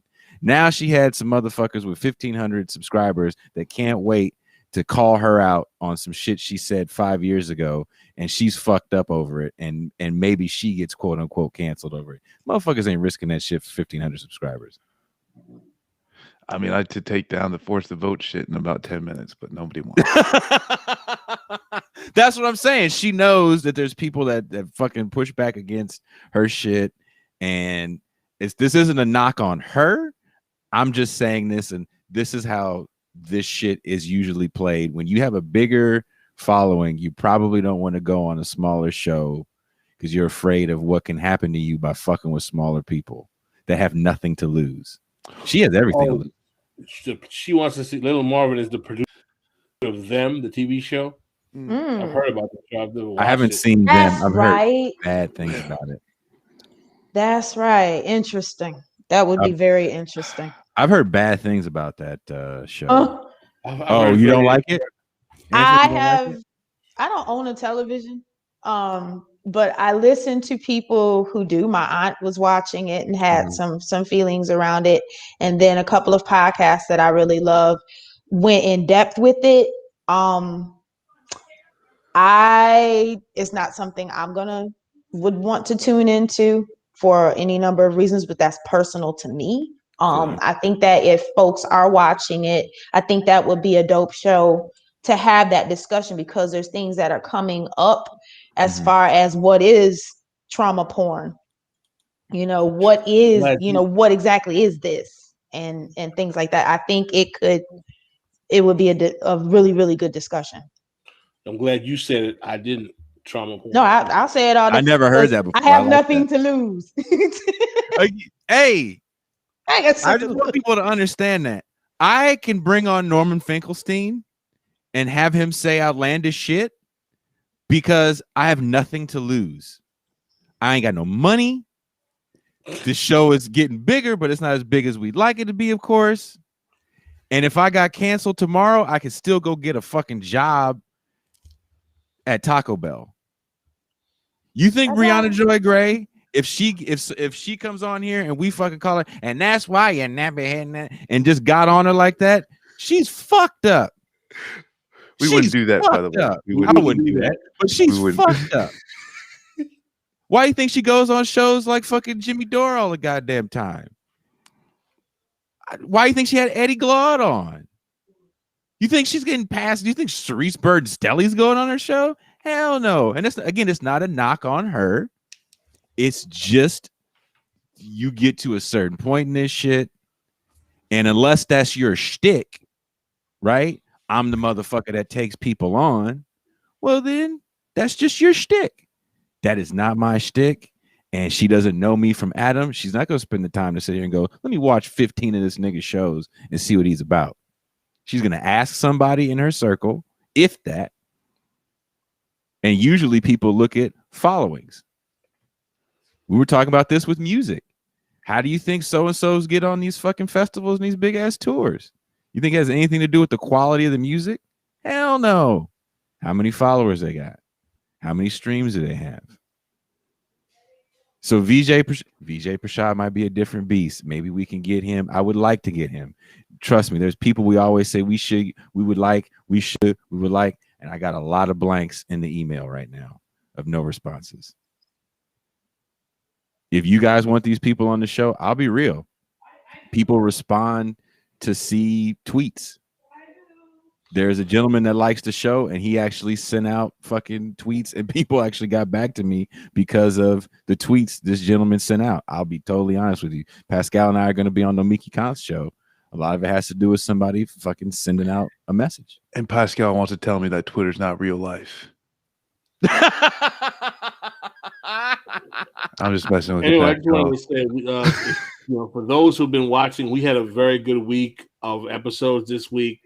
Tuesday, Jason and I did a show on automation. Will the robots replace us post-COVID? Check out that episode. It was very good. It was just the two of us talking about an article that talked about how 30 to 42% of the jobs that were lost during COVID were replaced by animation. That was a good show. Then on Wednesday, we went on Ben Burgess's show to talk about the Derek Chauvin verdict. It was a 2-hour show. Great show. Find that on the YouTubes as well, or check our Twitter streams. And then on Thursday, what did we do on Thursday? Who did we have on Thursday? We had a good show on Thursday. Oh, Thursday we did it with Besner. We had Daniel Besner with Daniel Besner. It was a great show. A lot of people liked. We talked about Obama's autobiography. A lot of people liked that episode as well. And we had today. So we had a really, I think we've had a really good, solid week of production. Support us, become a patron, subscribe, hit the like, share, hit the bell, and support This Is Revolution. If you like this kind of black left content that is not sectarian, that tries to hit all the corners, give you a materialist analysis, but does not deny the realities of the way race and gender and other things are used in capitalism. And tries to bring nuance here. We don't necessarily say we always get it right, but at least we try to do the best that we can. Also, Pascal is going to be on the homie Kenzo Shibata show with Marcus tomorrow. Yeah, I got you. I'm gonna win, Pascal. This is this is my third time being on the show, so I'm gonna win. As finally we get to do some debate bro stuff. I know that's what you want. Is that his format? Is it debate? No. It's a fake. It's fake. It's almost like you've ever seen Part of the Interruption?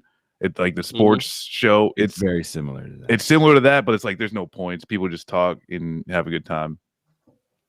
Somebody's asked, yes, Pascal and I did an interview with Cerise Bird-Stelly. It is audio only. I think it's episode 1 something. So also the show is on SoundCloud. Apple Podcasts. There's an audio dump that I do for a lot of the shows. So if you've watched the live streams, you'll find that a lot of the audio interviews are not live streamed. So I've done these audio interviews for some time now. So I have interviews from Alex Vitale, Gerald Horn. We're going to have Milton Almaty on May 6th. Yes. We've already booked Milton Almaty to talk about Africa, the African continent overall. And apparently right now, Zero Books is running our interview with Adolph Reed, the first hour. If you guys are finding us through Zero Books, definitely become patrons and see the second hour of all these interviews. We definitely get a lot looser on the second hour, as you can only imagine. I have a lot more fun in the second hour. Pascal's nice and loose because it's later over there where he is. So I thought the Adolph Reed episode was a lot of fun because I've never seen Adolph Reed that raw. So that was fun. This was kind of, I warned y'all. I was like, look, I'm telling y'all, and I didn't think I was gonna have the whole crew because Pascal had warned me that Angela might have to work today. So I figured Angela might be coming in later. So when I saw her ass show up so early, I was like, oh shit, we got the whole motherfucking crew. And we got an image for the crew that does not include Marcus, and that is for a reason. It's because Marcus, oh damn, chooses to have no image on the internet other than memes. Yep. So you got to either shoot me your press photo. I like that. You can't find me. I like that. I dig that. Like, you just made my day. That you're the ghost face of the Saturday crew. Operational security.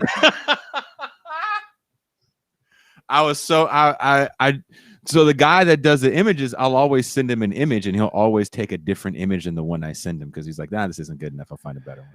There's my right now. Mm-hmm.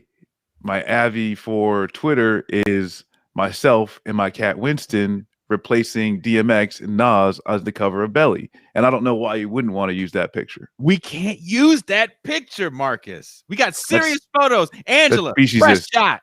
Pascal, that's his lawyer shot. No, you're being speciesist to my cat. I don't like this this is a feline hate that you're trying to bring up in here.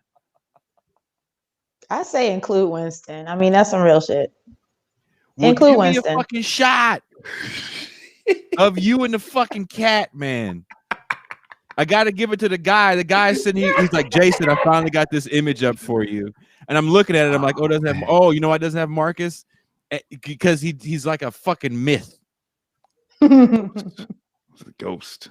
Put Hell your yeah. fucking government name on that shit. Fuck your whole life up. Oh no. Like cats and dogs here. I got 2 dogs. I love cats. I mean, it's not see, that's that whole either or sectarianism. Shit. We like all of them. We like them all. They all welcome here. That's how we do it around here. And also one thing I wanted to bring up with the 3 of y'all, could y'all a PayPal, because some of us cannot commit to Patreon because money get funny sometimes of the year.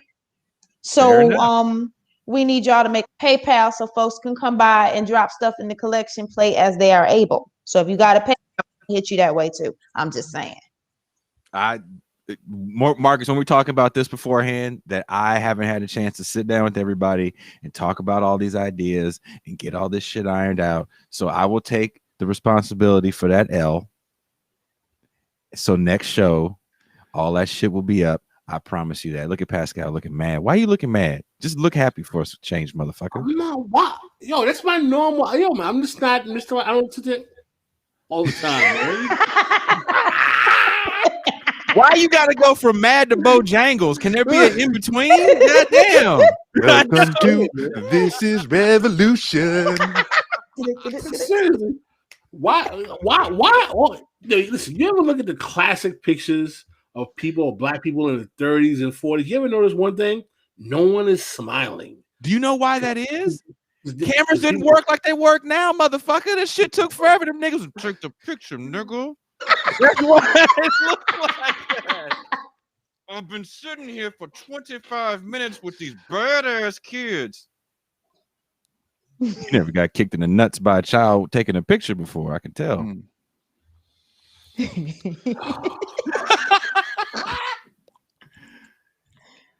thought don't she was, have to smile, Pascal. It's cool. It's cool. You don't have I to smile and laugh all the time. I'm just saying, man. he does. In all fairness, I'll stop fucking.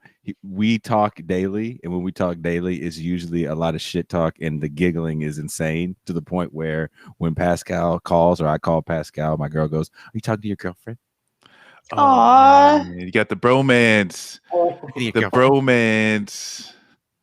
Yeah, she's always got something smart to say. God damn it. Hope she's Someone's not got to say watching. something smart in that house. Hope she's not. Ooh. Shots fired. Yeah. Hey, well, I'm so glad Ghostface you made killer. the show today. Thank you for those house music suggestions you sent me. Yes. That playlist is life.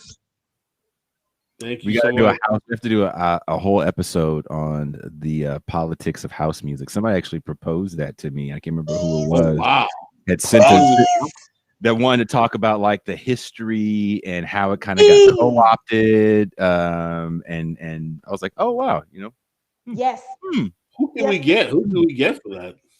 Please, yes. A lot of the founders are gone, right? A lot of the guys that started that movement passed away. Frankie Knuckles is gone. I know. Yeah. I thought a few more people had passed away. Larry Levan's been dead for a while. We'll figure it out. I want to do a music episode. We're definitely putting one together for the 4th of May. We're going to talk about the future of music in the COVID era. So there's a lot of good shit coming on. Pascal, I did get a confirmation from the dude that wrote that Washington Post article. Dope. Excellent.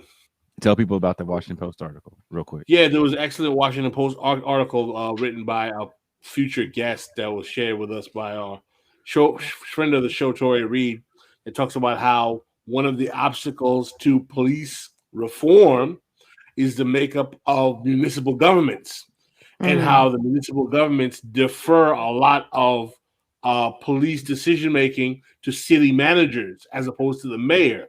Oftentimes what you see is people saying, well, how come the mayor these cops? How come the mayor can't do X? And the way in which these cities have been structured is that they defers political authority to police management to alternative structures that are actually outside the jurisdiction of the mayor's office.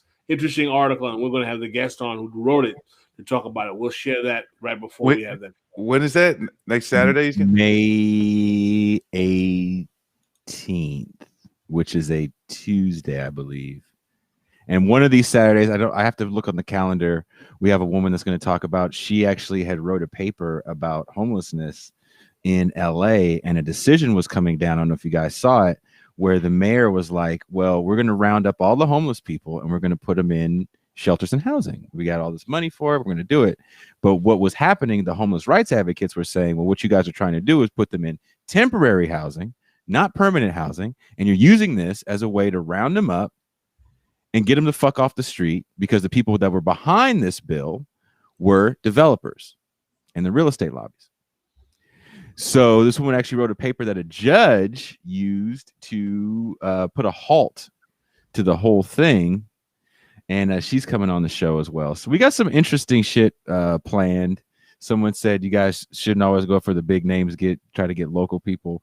I have. And we try to. It is harder than you think, basically, because we have different movements. We all live in different cities. Angela lives in South Carolina. Paul is in Philadelphia. Marcus is in the Northeast. And Pascal is in Miami. So, and I'm in Oakland. And you would think there'd be a lot of Oakland people on.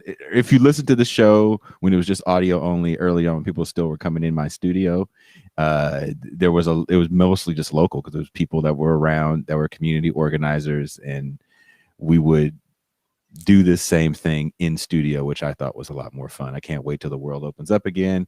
I'm going to fly you chocolatey Negroes out. Every week. I'm saving all my lunch money for that flight to fly you chocolatey Negroes out here.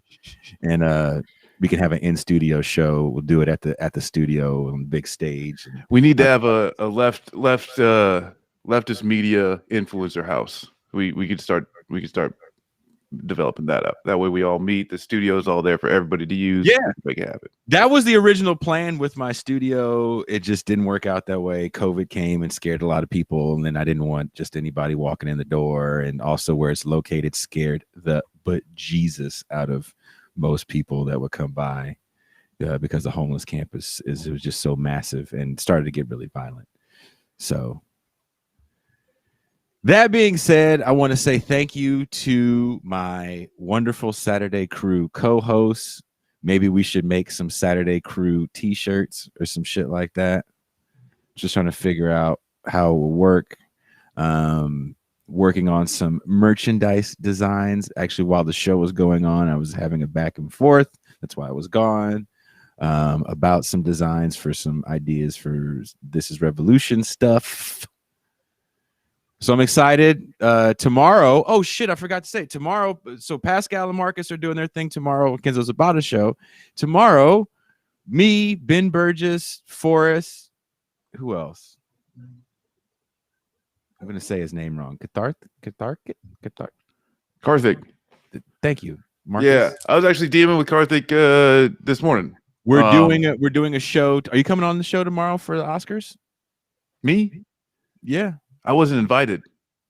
You're just telling me about it right now. You're invited. I'm invited to what now? The Oscar show. What time is it? 8:00 your time. Well, we got the thing. Maybe after Kenzo's show, we'd have to pop on. Oh, we got Kenzo's show. Yeah. I'm sorry, I forgot you're on. So Kenzo's tomorrow show. night. Yeah. Fuck it. But yeah, that's going on tomorrow. We're doing a special Sunday Oscars show. We're going to talk about some of the movies that were nominated for Oscars, and I'll definitely get into why I think some of these movies are problematic. Was it The Five Bloods, Judas and the Black Messiah, Nomadland? There's another one. I can't remember. Y'all's discussion, like for people who have not listened to him, the discussion that y'all had, particularly about Judas and the Black Messiah, might be something that folks go back and listen to. It's pretty badass. Thank you. That was another Jason and Pascal special. That was a 2-man team there. I'm gonna stand. Those work out pretty well sometimes. Yes, I like the Jason and Pascal shows. I think that a lot of our conversations off air could be fucking podcasts. Even the three of us, our conversations off air could be podcasts, because it's pretty fucking funny. And I've had all of us off air conversations could be amazing shows. So somebody said. Mm-hmm. What they say? Watch The Spook Who Sat by the Door. Baby, I saw that in high school, and I have the book. We watched it on our Discord. We watched it with the patrons. We had a whole Patreon chat. Had a film night with that movie. So now every month we're going to do a movie. We haven't decided what the next movie is, but Spook Who Sat by the Door kind of blew me away, especially because I was watching. What was I watching? Black Dynamite. Maybe that'll be the next one. Oh, you do that? It's a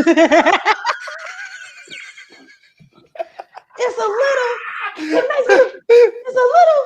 No. He got a little Richard. A little. He gives you a little dick. A little dick. Gene Bajlan says our off-camera conversations will get us canceled. Yes. Yeah. Yes. Ooh, Jesus. Yes, they definitely would. So thank you guys for sticking around. I'm going to try to find my family who's pissed off at me because this show went on longer than I always lie and say, so it's only going to be a couple hours. It's only going to be a couple hours. And then 3 hours later, I get this look by her and the kid like, lied again. Mm-hmm. So thank you guys. And let's see if we're around Tuesday. There's a couple times I do want to say this on air. There's a couple times Pascal went, "Oh!"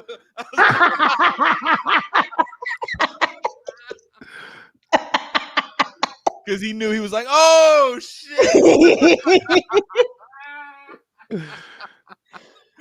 Oh Yeah. fuck, that was hilarious. So, yes. See you guys on Tuesday. Pascal and Marcus Kenzo Shibata show tomorrow at 4 7 Central. Yeah, 4. So 8 p.m. Eastern, 7 Central. What 4 West? Well, I don't know, something like that. 5. 5. I know it's 8 p.m. Eastern, man. 8 p.m. Eastern. Yeah. And then also at 5 p.m. Pacific Standard Time, we'll be doing the Oscars show. Ben Burgess, Forrest, the producer. What's the brother's name again? Karthik. Karthik. I always want to say Kitharthik. Yeah. Karthik. Makes it easier. Karthik. Yeah. Karthik. K Money. That's his name. That's a dope ass name. That's a dope name. Yeah, you can it'll change the Twitter handle. K Money. K Money. K Money. I'm in this bitch. K Money. Then he gets to change it to K $sign in a few months. We already in trouble. All right, on that We note, already in trouble. Y'all just gonna dig it deeper, right? I like to call this, Angela, the 12 o'clock in the morning ass whooping. You know, you have a curfew of 11 and you go like, fuck that. I'm grown. And you're just going to take that 12 o'clock ass whooping. K Cash. Oh, maybe it's just cash spelled with a K.